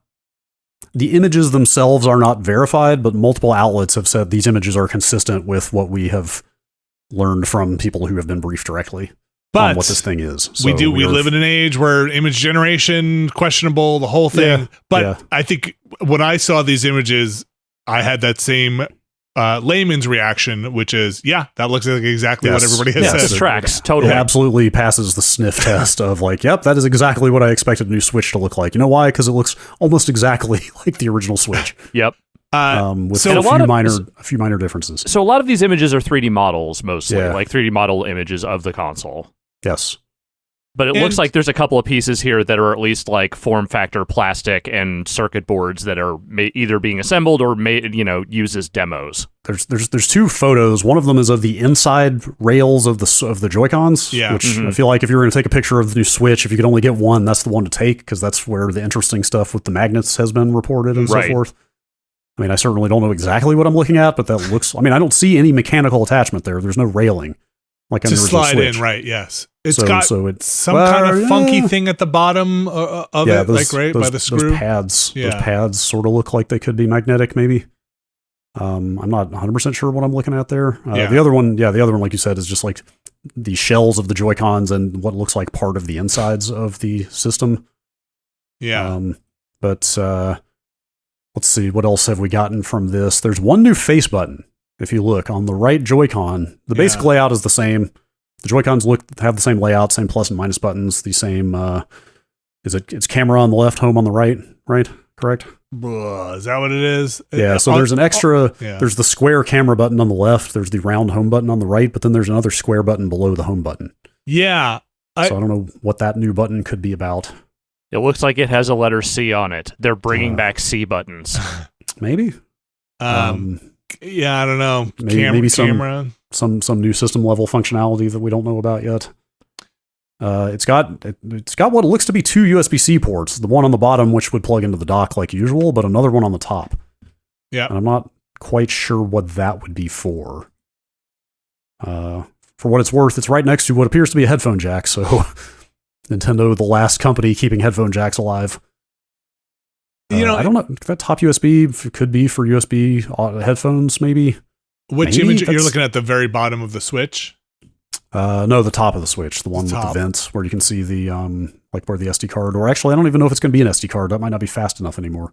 Oh, I see. But the top of the Switch with the volume buttons and power and stuff. Yeah. Okay. Right. I mean, these are pretty ratty images. I'll even say by 3D standards. This is like I don't know what these came out of, but this render resolution is not a production render. This is it's pretty low res, but that almost certainly is another, or that's most outlets are reporting that as another USB-C. Okay, so in addition to the again, like you said, the one on the bottom. So maybe which is just for charging and video out. Maybe there's maybe it's so you can like pass through charge something else or some kind of expansion. I'm not 100% sure. When it's docked, peripheral support. Maybe they can put a camera on the top for taking pictures. Man, I hope not. I really don't know. Maybe. You know what? I'll say right now, wireless, because it's by the headphone jack. Wireless audio, like some proprietary wireless audio. Sure, that's not just Bluetooth. That's possible, actually, because it's Nintendo. Yeah. And, people were like sort of not hacking, but they were like there were third-party USB-C dongles for the original Switch that would let you do wireless audio like that, but I think they always had a little bit of latency involved. So yeah, maybe this is that would be pretty welcome, like an optional. I mean, not as welcome as just building it into the system. It would be a lot nicer if they had just built wireless audio into the system. To be clear, but at least an add-on is better than nothing. Because you need something small. If it's going to be something that mounts on there, it can't block the exhaust, and it probably shouldn't block the card. But maybe not. The biggest thing though is it's a big screen. Yes, that's the biggest thing, right? That's the biggest relief to me. And I guess there have been specs floating around for a few months, and apparently those specs came out alongside these pictures, and pretty much everybody in the know seems to agree they are more or less correct. So they've been saying like 8-inch screen for a long time anyway, but it's nice to just see it. Mm-hmm. It looks like very little bezel. Which, the original Switch, I think we all still have launch Switches. It's got quite a bit of bezel on it. It's not the biggest screen.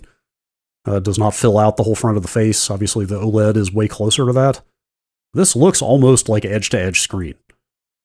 So they show the two pictures here. That's the old one and the new one? Is that I don't know. Okay. I'm not sure what that... I know what you're talking... There's one picture here that looks like the actual Switch, and then... there's a bigger screen? The previous Switch? I don't know what that is. Well, I mean, look, we're speculating a lot here because, again, we don't really know 100% that these images are definitely, real. But, and like none of this stuff is labeled, so it's hard to really discern exactly what every single thing is here. But the big stuff that you can see in it, like the extra button and sort of like the little, looks like a production model version of the magnet stuff on the Joy-Cons. Like, that's interesting. I just feel like there's not really a lot to gather here other than, okay, they are definitely making a new Switch and not something that is going to get wildly out of pocket. Yeah, which I've seen a lot of hand-wringing recently about, like, oh, is it going to be another Wii U situation? Or are they going to follow up a success with another dismal failure because they tried to do something weird? Like, come on. Like, so, they have hit on the most winning gimmick in the history of video games. Yeah. With the Switch, they are not going to rock the boat on that. And I think there's probably enough appetite for a beefed up version of the thing you have, right? Like at this point. For sure. And like, frankly, like, I mean, there might be examples that came before the Switch, but the Switch like kind of created a whole new cottage industry, right? Like, there's no Steam Deck without the Switch. Eventually, eventually we would have gotten to better handhelds for sure, but the Switch is absolutely the thing that like poured rocket fuel into the evolution of modern gaming handhelds. I think like, that's accurate. All the like Aya Neos of the world and all that stuff, like that stuff all exists directly because the Switch was such a success. So there's one other image here, and I kind of just kind of pivoting off of what you said, Alex. Again, this is a lot of speculation and rumor, and we're just taking these images. We're talking about them as if they were real, but the one that shows the back of the Switch. You can kind of see the back of the Switch, I think, compared to an original Switch. And it looks like there is a bigger kickstand that spans the width of it. But then you can also see the rails on the side look like they clip in from the sides and do not slide in. So it looks like there is no sliding mechanism. Oh, I missed that. Yes. Yeah. It looks like there's just an indent in there where they'll just pop in, which is, man, that's probably the most interesting thing about this. I want to see the magnets. Yes, for sure. Any chance, now bear with me. Any chance this thing will sell without a dock separately, and they say you can use your old Switch dock if you want? Absolutely no, absolutely not. So that's part of the specs that leaked out. I mean, we can just read them.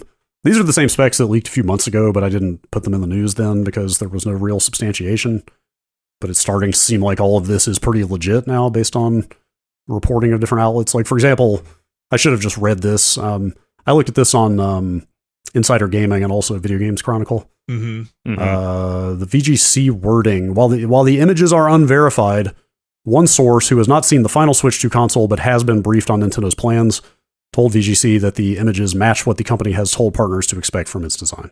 So the images and specs are basically, sounds like, consistent with what third parties are hearing or seeing, and at this kind point. of what's leaked out already, and has been leaking, and also everything leaks these days. You can't keep any of this stuff under wraps anymore. Yeah, so HDMI 2.1 is part of the spec list. Right, and the story says the 4K dock, right? So right. So the old dock would absolutely not be able to do that, which actually that raises questions about HDR support for me. Like, on TV or the handheld or both, is this thing going to do HDR? Like, it seems like it kind of should and has to at this point. Like, the Steam Deck does HDR. Does it do HDR out as well? I assume it would just push it out. I don't know about that. Okay. I think it does. In fact, I was just Googling around. I saw some people, I believe, talking about not being able to get it to work, but I think it's supposed to. Yeah. Okay. 256 gig of internal storage is what is being reported, which, okay. I mean, that's about the low end of what you could be okay with, I think. Like, more would have been nice, but if they still have expandable memory they will, although I don't know what form it's going to take this time, because presumably they are going faster internal storage than SD cards can do at this point. Okay. So I don't know what that's going to look like. Three times as much RAM as the original Switch is the other thing going around. It's a beefier. It's going to be it's going to be an upgrade. Yeah, like this thing is looking to be exactly what you want out of a Switch successor. It's just better in every way, but still the same thing. And again, no official word for... I mean, the only official word we have had from Nintendo so far has them been confirming at every opportunity for every event the Switch 2 will not be mentioned officially. So they have said, look, we are doing this. This is gonna happen. We are not showing it at this. We're not showing it at this. We're not showing it at this. Yeah. I will believe of this what you want, but a person who leaked and nailed down the PS5 Pro announced to like the hour, like the day, the exact timing of when they would announce it, like a month early, has also said that the Switch 2 is getting a reveal early next month. Early next month. Yeah. So who knows for sure, but they did call the PS5 Pro announce exactly. Oh, okay. So like early October. I think I misread that quote at the bottom. That's the September and 2025 March release. Is that the same thing you're referencing? On the announce? I mean, October would track to, and that's 6 months of run-up, which is probably about all they need for this thing. Are you looking at the VGC story? Yeah, the VGC at the bottom there. Is it the... Is that David Gibson? Oh! September news, March release. I see what you're talking about. This was like an anonymous leaker online. Oh, okay. This is like your like Bill Coon style. Okay. It goes by a username, not an actual person, but that was the person who got the PS5 stuff correct, and they were saying early October for an announce on this thing. Okay, so September, early October. It sounds like the window is closing for when the speculation is like probably either end of September or early October. Halloween Switch. Mm-hmm. They're just going to show a Switch with a bag over its head and say, who is this Switch? Yeah, okay. But much like the PS5 Pro, I just want them to announce it. Like, I'm so tired of dealing in rumors about this thing. There's just like nothing left to announce, it feels like. Right. Or you know what? When they announce, I hope Nintendo announces and shows you 5 things that are running on this. Yeah, right? that's really what it is. The proof is in the pudding of just like, let's just see what it can do. Let's just see some footage. Or where they're positioning this, right? Do they show Switch games running on this, or do they just show Switch 2 stuff? Like, what is their position on this thing? I bet they show at least one Switch game running on the new hardware. I bet that most of what they are probably going to be talking about, if they are talking about any games at all, is stuff that is for the Switch 2. The thing I'm fairly confident they won't talk about it first, but I really hope that they have some strong answers, like kind of before the thing comes out, is what are you doing for all the people who subscribe to your online stuff? Like, are all those like, you know, basically is like all the retro game stuff that you have access to, does that all move over? I assume. Oh, absolutely. I would assume that would be a 100%. real, even for Nintendo, that would be a real thunderhead move. I'm just telling you. Yeah. It's Nintendo. Of any company that would just say, no, you know what? We're wiping the slate clean and starting all over. Hey, do you want Super Mario Brothers and Pilot Wings? Here you go. Again. It's them. Yes. No, you're right. Like, if there is a world where they sold you the Switch 2 pack, right, of this stuff, where it's like, dude, no, you can't. But I would assume not at this point. I almost guarantee it. The nice thing is that this thing has purportedly been delayed so much, they should have a lot of pretty mature software at this point. Like, they should have games ready to show. I mean, whether they choose to show them or not is a different story, or if they just decide to mostly focus on like hardware and brief tech demo type stuff initially, but games should be ready or close to ready to show at this point. I think, and I've said this before, and you know, it's all shoulder shrugs, I guess. There's really no hard answer, but I think my more Nintendo move is, what are you going to do? What are you going to do for me since I already own Breath of the Wild? Do I have to spend $70 again to buy this game? A huge question for me is, what's the backwards compatibility story? What is the cross-gen? Like, are you going to be releasing upgrades? Are they free or not? Yeah. Is it a whole new SKU to get Tears of the Kingdom running on this thing? Right. So yes, is that what is that? Because there's a pretty big Switch library at this point that wants to run on better hardware that but I don't necessarily want to buy Breath of the Wild again or Tears of the Kingdom again. I just want what I have to run better. Yeah, it's tough to say, because like, this is the most continuity they will ever have had between two platforms, you know? Like, they ported a ton of Wii U games to the Switch and charged full price for them again, but they had to, because those systems are not compatible. Like, this is the first case where they conceivably could just offer a free or cheap upgrade to your existing games. And if they didn't, the narrative here is going to be one of severe disappointment, if not hostility, just because of even if this is and it seems like it is a wholly different system, it looks exactly like the Switch except bigger, right? So people are just going to have that narrative of like, I have a Switch, why aren't my games working on this thing? Because I will have that narrative. They're going to work. The question is, like, what level of difference are we talking about versus a, let's say, Switch version running on a Switch 2 versus a native Switch 2 version of Tears of the Kingdom or whatever else. And the thing I will say is, I bet you any amount of money within $10 that not only will those games run better in their native Switch version on the Switch 2, but they absolutely will not have an upgrade option for anyone who wants a cheap upgrade from an existing $10 version. PlayStation Pro upgrade thing. They you will get a better frame rate version of Tears of the Kingdom, and if you want the Switch 2 version, if there 4K ever is version? One,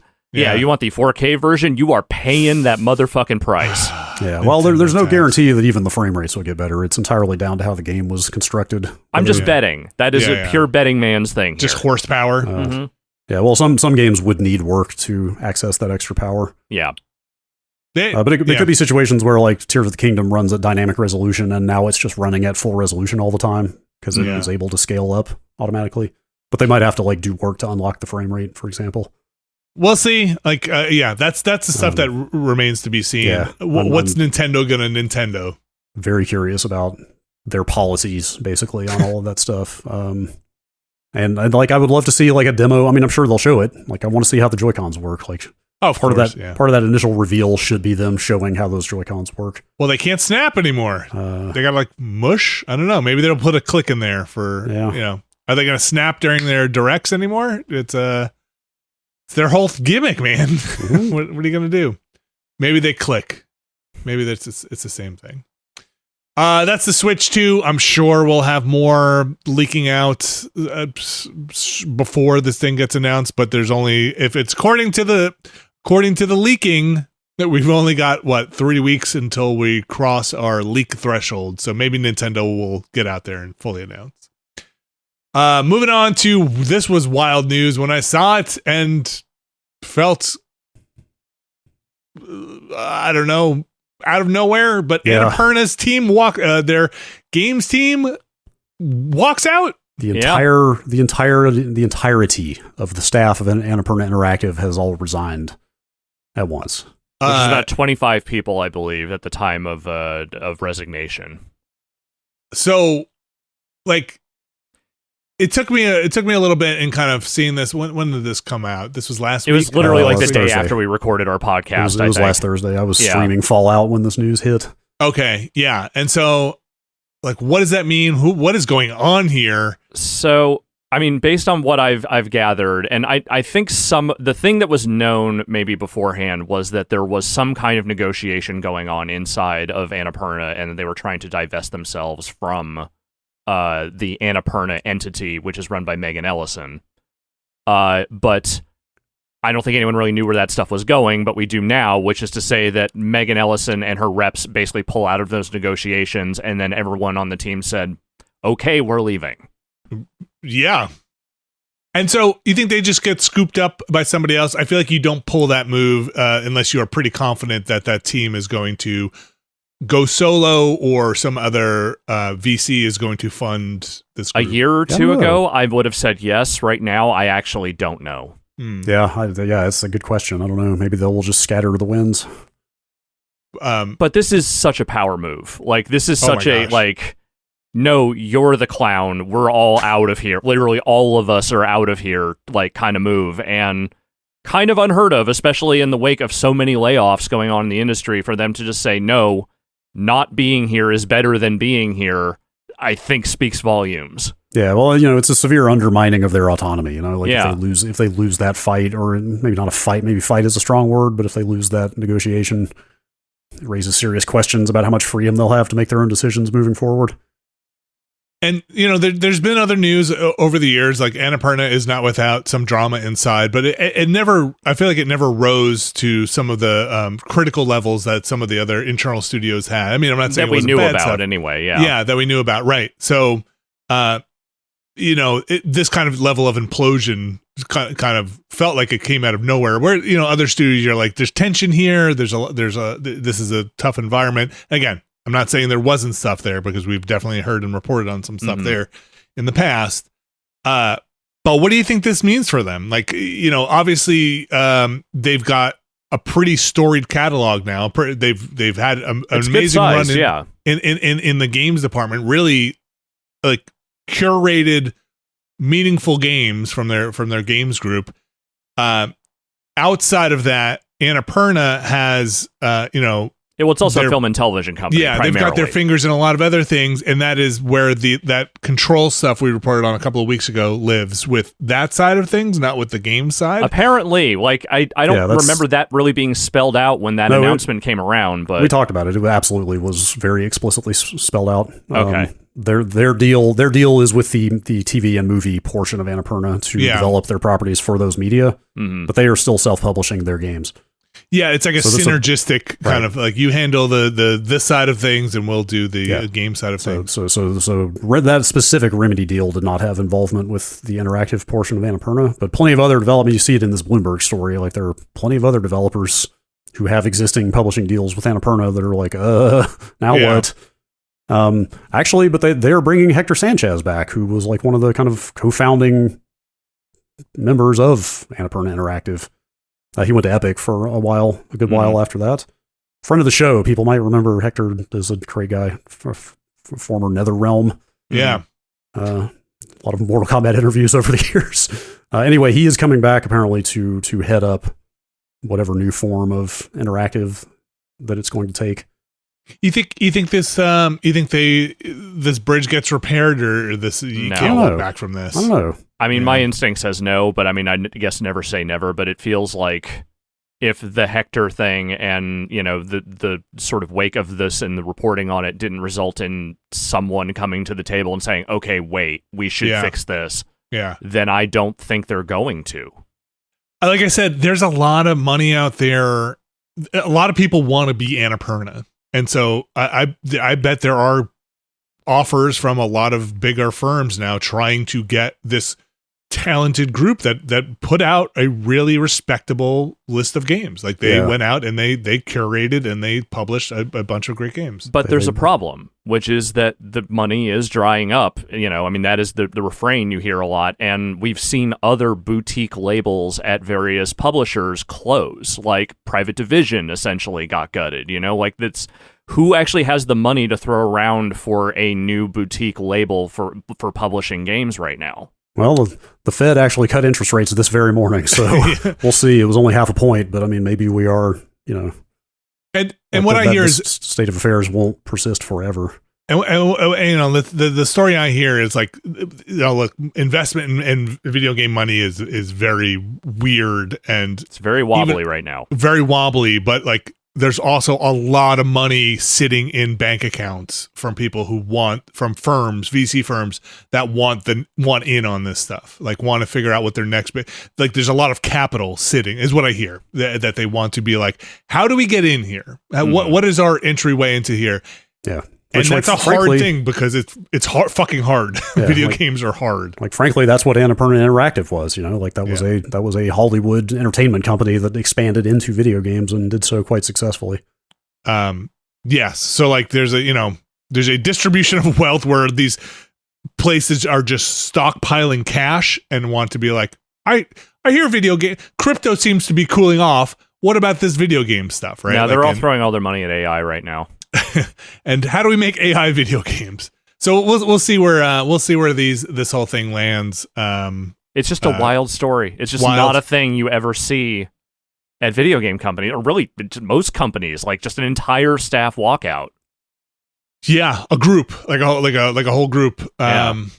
Wild. And I'm sure more will be reported on this. I guess to follow up on this, and this is not the channels I normally would hear from, but there hasn't been anybody breaking ranks kind of just talking about it from inside, has there? Like just kind of posting? No, Jason Schreier said he is working on a longer piece. Okay. With more detail, but it sounds like, the top line reason for this just got right out there, so just negotiations fell out. At least there's no mystery about the basics. Yeah, I saw some speculative reporting saying like, hey, I've talked to some people here and it sounds like these were some of the issues they were going through, but none of that stuff has been verified yet, so I'd say, soon enough, we'll probably hear what's actually going on there. So it's Annapurna in a transition period, to say it mildly. Mm-hmm. I hope the devs and people who are putting out games can also land on their feet soon. Yeah, figure out get what they need out of that. One that's not as surprising, Brad, is Respawn I think they had talked about this before, right? Like, hey, I want to make the third game. The only thing I had seen, was Stig Asmussen saying he wanted it to be a trilogy. And what trilogy are we talking about? The Jedi trilogy, I guess, is how we're referring to it. Which, the one and only. Could you come up with a more generic name? The Star Wars Jedi trilogy. This is a quick note, but this just came out of investor messaging from EA. Like, not even a formal announcement, but they have mentioned, the EA has mentioned in this investor messaging that Respawn is in fact working on the third and final chapter of Cal Kestis story of the Cal Kestis games, the Fallen Order and Survivor games. One more of those on the way. Sure, I could do another one. Yeah, give me another one. Please stick to it, though. Like, just say, if you're saying this is a trilogy and we're going to end it, let's just stick to it. Yeah, well, they're going to run out of route. Well, I mean, they can always write their way out of this sort of thing, but they are going to crash into the original trilogy at some point. Totally. You remember Cal being referenced by Luke, right? And of course, it just starts to get a little more ridiculous every time you roll out yet another Jedi that managed to not be purged. Wow, Cal was on Hoth. Well, did you finish the last one? No, I need to go back and play more of that. It was in such a shitty state when it came out that I just kind of, but I do want to go back and play it. They ended, I won't spoil it, but they do end it in a way where you're like, okay, you could fold this back in. I see how this could have just been a thing. There's like a big secret, and it's like, so, okay, we have to keep this secret forever kind of thing. You're like, okay, I guess that's why we never heard of it. All Interesting. Right. Okay. Because I've said it before, I keep waiting for these characters to start popping up in the Filoni-verse. The Dave Filoni run Star Wars stuff. Give it a little time. It'll happen. Yeah, is Cameron Monaghan going to have a cameo in that movie that he's directing? Totally, absolutely could. Almost assuredly. Yeah, could. They have toys for them. You can go get them. Do they? Yeah, of course they do. Oh yeah. What do you? I think that's the whole idea of that movie is to bring all the TV shows together, Avengers style. I think. It just makes me tired to think about. Yep, that's a lot. But yeah, so no real big surprise there, but kind of officially announced, and that's fine. I'm still on board with the Jedi series of games. Again, not another big surprise here, but nice to hear Astro Bot doing well. Yeah, we talked about it last week. We weren't sure we hadn't gotten the sales picture yet, but some pretty hard data has now come up. Astro Bot number 2 with a bullet. Nice. Number 2 in the UK and in the US last week. Or not last week, but the week it came out. I guess, in reading this story, I would have guessed number 1, but couldn't get past NBA. No, I mean, honestly, I think number 2 is pretty impressive for...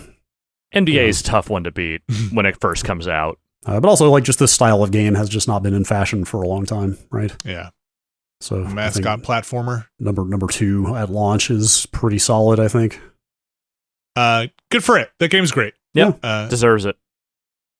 It deserves number 1, honestly. Well, it says in the UK here, Space Marine 2 is, I don't know, that's a cool game too. Okay. Make Space Marine bots. Yes, put Space Marine, put Warhammer in Astro. Astro the God Emperor. Astrobot doing well. Next up here, you guys keeping track of what's going on with Steam families? Kind of. I skimmed this stuff. Nobody in my family plays games besides me, so I don't have people to share stuff with, but... Well... As our family correspondent, Vinny, do you have something to say here? I do. So initially when this came out, I was really excited because it kind of sounded like if you're in a Steam family, which is their name for your group of household members that you want to share your library with. There was an iteration of this before. Their new iteration, it has been in beta for a bit.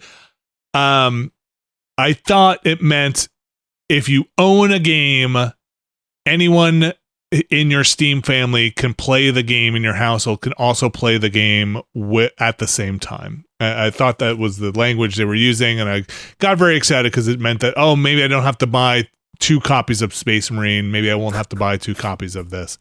That is not what they mean. But what they do mean, the big picture here is they're revamping how they do Steam family stuff again. This has been around for a bit.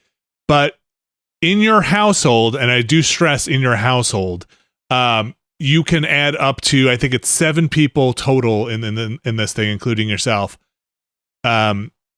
And they make it much easier to add people. It used to be like you have to log into this computer and use your credentials. Now you could just add them as like from your friends list, just add them and they get an email that says like, okay, join the family. Yeah, the Steam library sharing had been pretty messy. It was pretty messy. Like I dug into that stuff recently. I was still like sharing games with people from CBS that I haven't worked with in 6 years or whatever. Well, so this does sound like a nice way to like formalize that stuff and make it easier to track. It's much cleaner. And I'm gonna give you the big picture here, because what happens is anybody in that family, all their licenses basically get pooled, and you can actually see it on your Steam page, because a game will now have a number in the corner that says how many licenses are available to play.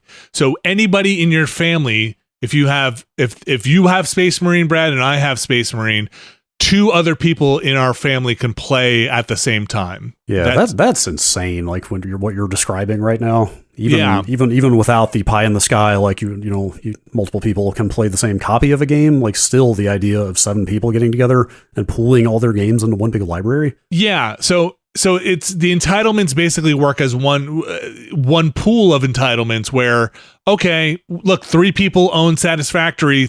Any 3 people in any combination can play this at the same time. Can 4 play it? No. If you have 1 entitlement, only 1 person can play at a time. But another big thing is I can be playing Satisfactory on my Steam account. You can go play Space Marine on my Steam account and it won't boot me off, or it won't boot anybody off.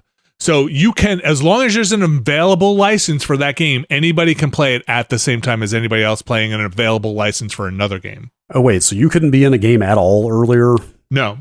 And have somebody play one of your shared games, you had to quit even if it's not the same game. Like if you were sharing your library with me, Brad, and I were playing something, as soon as you played any game in your library, it would say, okay, Brad Shoemaker needs his library back. You have 10 minutes. Yeah. Yes, that's right. We did deal with that in the office, now that I think about it. Yeah, so that's different now too. So that seems like a great thing, right? Yeah, that's really cool. So these are all great things.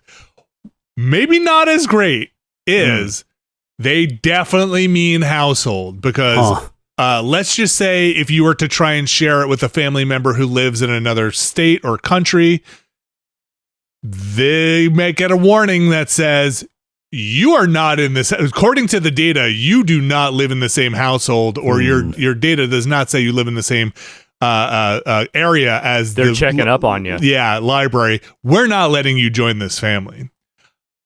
Let's just say that could happen if you tried to do that, which previously that was not an issue with the game library sharing stuff. Oh, interesting. Okay. Yeah. So they're using metrics or some kind of data to see from where you are playing. Now, could you VPN and do probably, I don't know, but Gabe N can see through your walls. Yeah. They know from where you've been playing in your historical data at this point, and it seems like they're using that to say, no, man, come on. Let's say you're in Australia, this other person is in New Jersey. You might be family, but you're not a household, and they use the language household often in their. That's some good legal speak, honestly. Yeah, yes, this is for the share members in your household, and they acknowledge all households are different and this, but this seems to be for a household. Very clearly. That is a pretty big restriction, but it is, but it's still pretty cool. I feel like it's a spirit of the law, letter of the law thing, and like when my son goes to college, I don't think if he were to go away for college, it would no longer apply to him, right? So I think so. He can never go to college, is what you're saying. That's another reason to just stay home. Like, well, I'm going to lose access to all these games. Saves you a bundle of money, saves him a ton of gaming time. It's great. Oh, geez. Adults can leave a family at any time. However, they will need to wait 1 year from when they joined the previous family to join or create a new family. So that's another big thing. Yeah. I don't think that law is enforceable. I think lots of people are leaving families and joining new families all the time. There's no real restriction on that, Valve. So they go out of their way to say, like, look, we understand that family dynamics change, but you can't just hop from family to family as much as you want. So is this their way of trying to curtail divorce? I'm going to lose my account.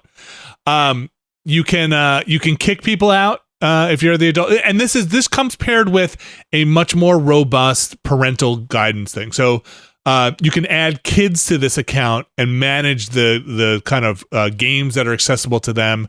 Keep them away from all your hentai games. You can if you want to. You can choose. Adults get access to the whole library if you want, and then the kids, you can select games and be much more get into minutia of what games they say. The other and very important thing here to note, and they say this in their FAQ, if you're sharing a game, I'm sharing a game with you, Brad, and you get banned, I could also get banned. Yikes. Yes. So that's a lot of responsibility. I think they literally say in the FAQ, they're like, what if my brother gets banned for cheating? They're like, well, you could also get banned. So heads up. Make sure your brother ain't cheating. Okay. Yikes. This says will, to be clear. This yeah. says you, the game owner, will also be banned in that game. That's like pretty intense. So yeah, make sure when you're sharing games with your kids that that anti-cheat stuff, they're abiding by those rules. I'm trying to think what else is pretty big here. The parental stuff is pretty big. Finally, like a real parental way to manage kids' accounts is very welcome for this stuff, and having kids' accounts. It's going to change the way I do family sharing. I mean, it'll definitely change the way the kids are able to play games. I mean, summer's over now, so this isn't as big a deal, but when I was playing stuff for work, they knew not to use the Steam sharing stuff because they couldn't, because I was playing the game. It's like a field day for them. Yeah, but I'm just kind of bummed that the summer's over, right? So like, now when they get home from school, they don't play until the weekends. So usually it's a little bit more free. But I might make a real account for my kids now that this is in place, instead of just having, I had a family account that I use. I might make real accounts for them now that this seems to be like, well, you could play the games even while each other are playing. Yeah, and big step. Give them their own accounts. And you can buy games for your kids from this, which is pretty cool. So, you don't have to log into that other account and buy a game. You can just actually, for all intents and purposes, gift a game to your kids, which is another big thing. And I think I saw they can request to buy a game, and you just get like a notification that you can approve or deny, and it'll just pay for it. Yeah, which, might sound corny, but it makes sense. If my kid kept requesting games, I would be like, all right, dude, relax. Talk to me about this. Come talk to me and tell me you want to. Did you do your homework? Yeah, right. Exactly. So yeah, that's pretty much it. I think the 20,000 foot view here is two things. One, pool of licenses. That's a pretty big deal. And the other one is better parental controls are kind of baking into this. The 5,000 foot view is, they really mean household. Like that. They are not fucking around. If you had your network of friends that you were sharing games with, you might be in for a rude awakening. Yeah, like this would be pretty ripe for abuse if they just opened it up to anybody anywhere geographically. I mean, I'm not going to say the other system was abused, but there was definitely times when it was like, hey, I'm just going to add you in so you can use my games, especially if you're in different time zones, right? That seemed to be a thing that was, hey, I'm not using these, you can play these games. You are my family. Play these games. So that's the Steam family stuff. If you have kids I think this is great. This is a great way to actually do household stuff. Steam stuff had always been really funky, and the parental control stuff used to be garbage. It was absolutely trash. It was so old that if you had parental controls on and they would ask you for a pin to get into it, when you entered the wrong pin, it literally would bring up a thing that said, "Oh, come on, stop trying to get in here," and be like, "Dude, that's like a 2005 developer put that in, and you haven't changed that yet. You're a real platform now." Anyway, that's Steam Family Sharing. I think it was in beta for a while. Now it's you can go sign up for it or opt into it. I think they're just replacing that old library sharing stuff with it. Finally, a story I did not expect when I woke up this morning. Brad. Yeah. Flappy Bird. Maybe don't go play that new iteration of Flappy Bird.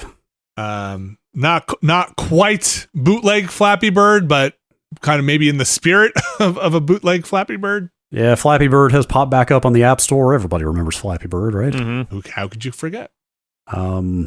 Just to cut to the chase here, it sounds like the original creator of that game very famously walked away from it.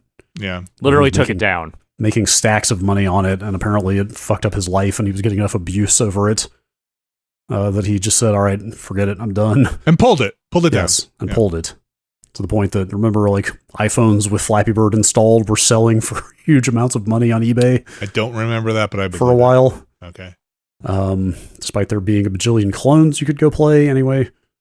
The game has popped back up from somebody who is not the original creator. And it sounds like what happened is that he let the trademark lapse and somebody else came in and swooped in on it. Yeah. Because he did not renew the trademark. Also, it sounds like this new version has got some crypto stuff in it. Does it have crypto, or is it just from crypto? It is a Web3 game, it sounds like. Yeah, it's so good. They are. I know that the people who are putting it out are crypto folk. I don't know look, you've told me this. If they're crypto folk, there is crypto somewhere in it. I'm telling you. The head designer of this game is also the head of 1208 Productions, which describes itself as, it's got a platform that is described as one of Web3's largest game publishing platforms. So that just means I can get a cool NFT of my Flappy Bird. Okay. But the other thing on top of that is that they have been extremely evasive about answering questions about how they came by this and what the provenance of it is and what it has to do with the original developer, to the point that people reached out to him and he broke his silence. The original developer, yeah. Yes. Dong Nguyen is the original developer, and he literally said, no, I have no relation with their game. I did not sell anything. I also don't support crypto. Which it's a great... Dong Nguyen seems like a real one, honestly. Like, that dude seems like he understood exactly what he wanted and said, I don't want anything to do with this anymore, and I absolutely admired the commitment to that. Yeah, I mean, I think he has talked about, like, his family receiving abuse and harassment and stuff. When I looked up after this story, when I went on Wikipedia, one of the quotes was, I couldn't sleep at night because this was supposed to be a fun thing and it had turned into an addiction, and I just wanted that to be out of the world, essentially. I genuinely think that is an early example of the exact ways that the internet has sort of, like, turned in on itself and become this, like... it was just this simple little mobile game. It was hard as shit, but it was just a little mobile game that existed.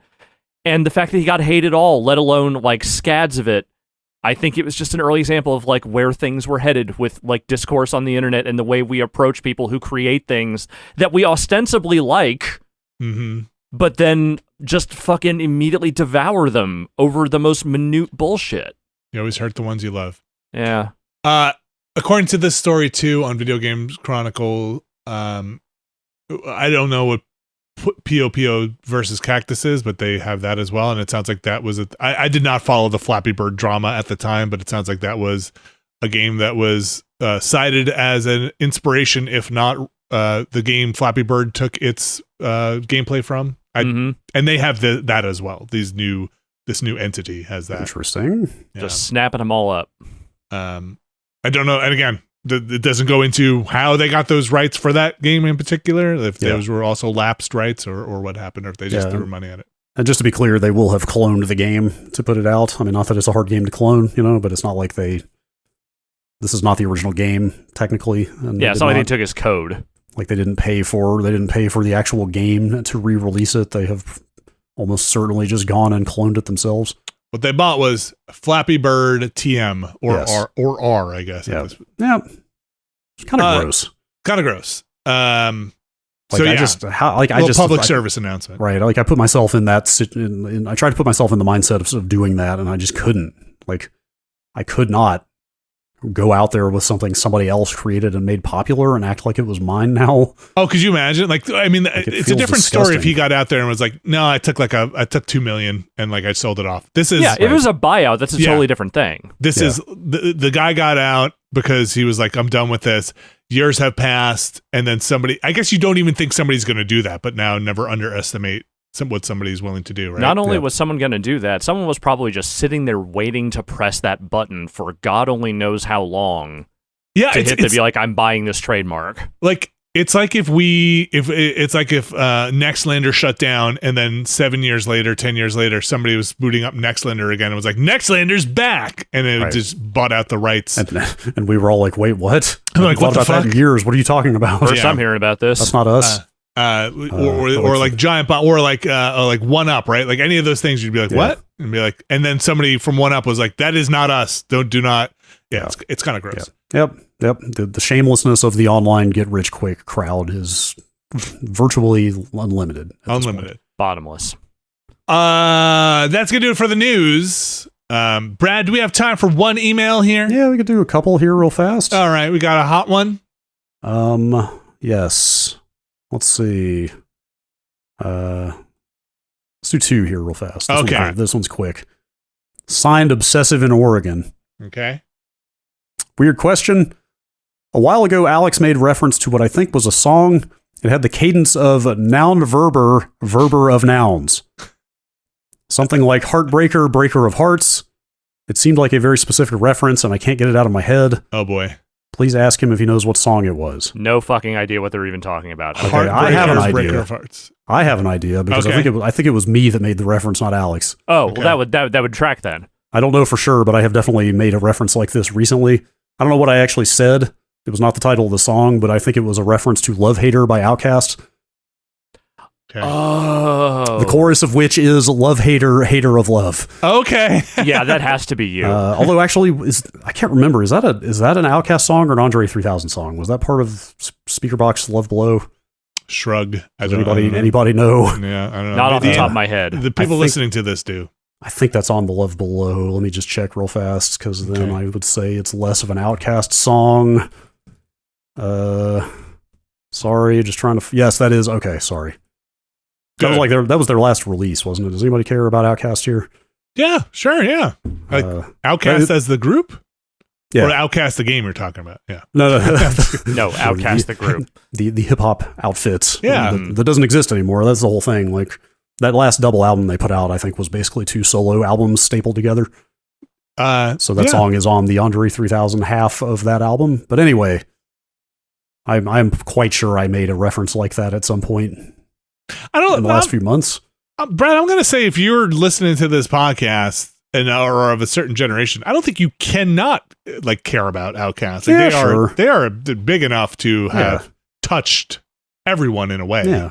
Yes. I literally saw them live at a Sony party at E3. There you go. It was a formative experience of my life. My first time seeing Kaz Hirai drunk.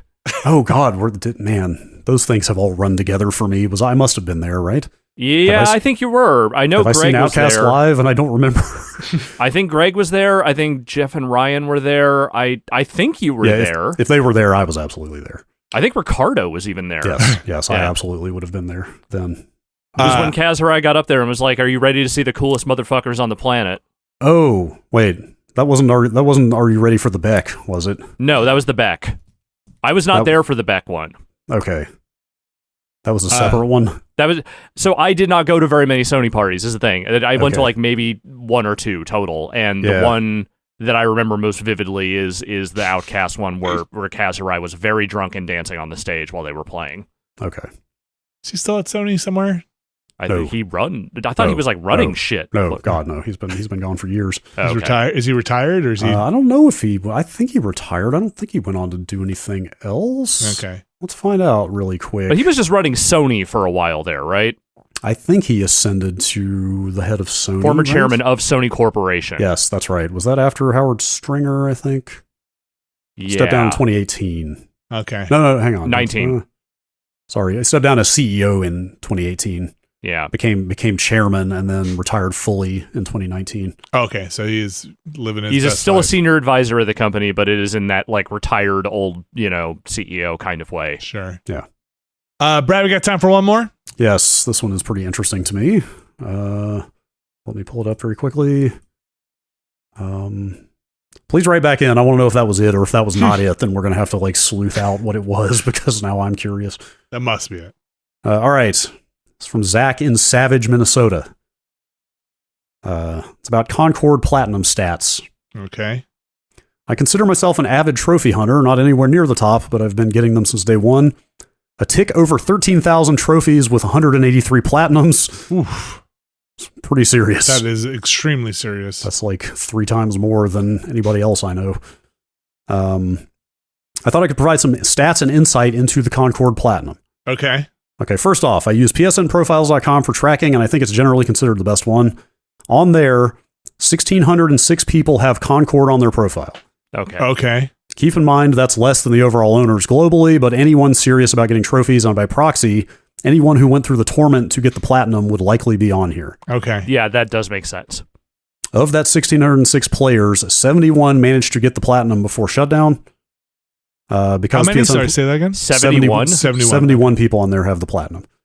Because PSN Profiles works off of averages, it puts that platinum at a 4.42% rarity, which is nearly just regular rare because the player count is so low.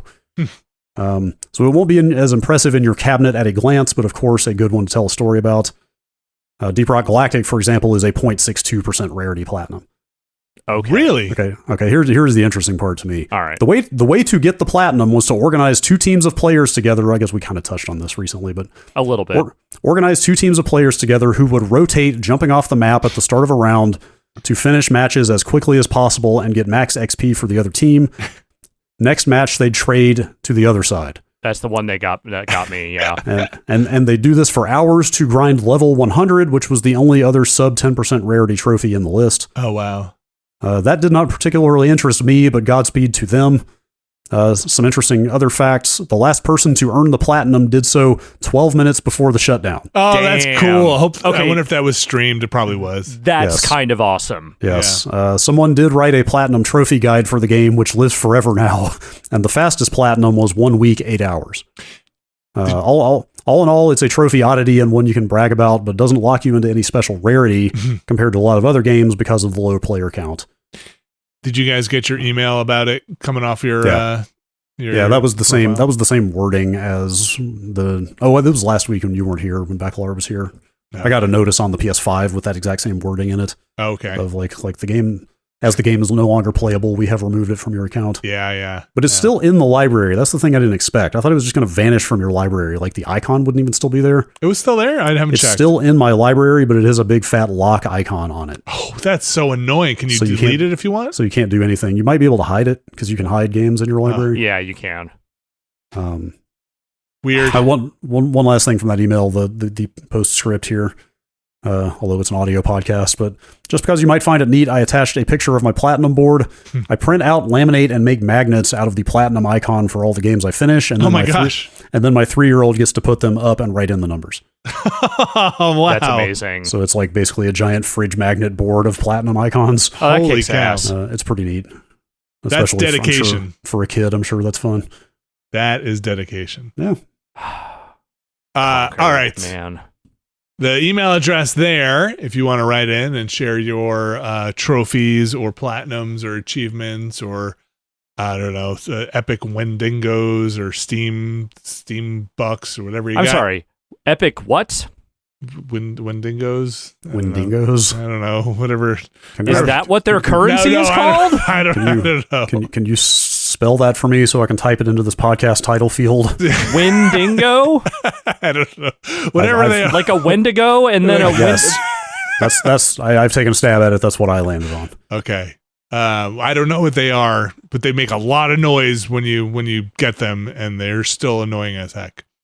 Podcast at Nextlander.com, podcast at Nextlander.com. That's where you can send that stuff. Folks, we're going to wrap this one up. Next week, I will be talking about my super secret adventures across this great definitely nation of no ours one knows about. That definitely nobody could possibly know about. I will share that stuff next podcast. So if you're looking for that, though, if you are keeping score, you will absolutely know, because I feel like all that embargo stuff I think is actually up between now and then. So I'll address that stuff next week. On Friday, we got Brad doing some Volgar with Patrick. You want to check that out. They're probably going to beat Volgar 1, possibly jump into Volgar 2. That'll be on Friday at 2 p.m. Eastern. We got the Watchcast making its way through video game adjacent movies. We just recorded chewing through them. We just recorded Ready Player One. We are about to go do Existenz. You'll definitely want to go check those out. We got Never Been a Better podcast recorded with Austin Walker and Dan Reichert, where once again we addressed the 40K issue, but this time Dan's a little 40K curious. So can you believe that Dan likes a game where big dumb guys shoot stuff? Yeah. So you can check that out. That'll hopefully be going up early next week. But no promises there. I still got to edit that one. You can check those things out over at patreon.com/Nextlander, patreon.com/Nextlander, where you can go and find a tier that is right for you. If you're listening to this and you've been Nextlander curious about all that stuff, boy, howdy, let me tell you, patreon.com/Nextlander. It's just so easy. You get in there, you support us, you support us, what we're doing here. Mm-hmm. We've been doing it a while, but we can't do it without you. So go over there and find a tier. And if you're already in a tier, thank you very much. There is one tier there, though, that gets their names read on this here show. That's the Mysterious Benefactor tier, and I'm going to read those names for you today. Starting with Sean Miller, RRE, Infelicitus Rips, Bayfield, Kelly F., Brian Lucier, Skywarp, John Hubbard, Evan Cook, Mark Wilhelm, Jerry Lee, Deidre Reinstalled WoW, Send Help, Gary Pejke, Robert Fisher, Bunny Fiend, Jad Rita, Statics, Fantasticasm 89, Brian Murphy, Randy Duax, Andrew Tiebkin, Alex Wu, It's Me JP, Edward Chick, Andrew Slosky, Steve Lynn, Matthew Herrig, David Campos, and Tyler Treese. Those are our Mysterious Benefactors for this week. Again, patreon.com/Nextlander. It's where you go. It's where those who know go. It's where gamers go to know. It's where gamers go to know. For more tips, we actually just bought that trademark, by the way. We just snatched that up. That's right. Ours now. Yep. Shade. No shade to the hardworking web developers that deal with GameSpot and such, but your Dead Rising video review is not playable on the site. I'm not surprised. I had to go dig it out of not even like just it on YouTube. It was when. Do you have any memory of doing a live Q&A about the video review of that game? No. Oh. It was like an on-the-spot segment. Oh, sure, I remember those. Well, that I believe, yeah. Sat down and answered questions about the game, but they ran the entire video review in the middle of that segment, and that was the only way I was able to find that video review. We were really trying to fill the time, you know? I remember having those tapes queued up for those segments, those little DV tapes we had to plug in and run. I don't know why we weren't using digital. I don't know. It was a weird time. Weird time. Anyway, thanks for your support, everybody. Again, can't do it without you. Allow us to bring on a bunch of guests. Allow us to do the stuff we would like to keep doing. Patreon.com/Nextlander. With that, we're going to wrap this one up. Thank you, Alex Navarro. Thank you. Thank you, Brad Shoemaker. And we'll be back with more next week.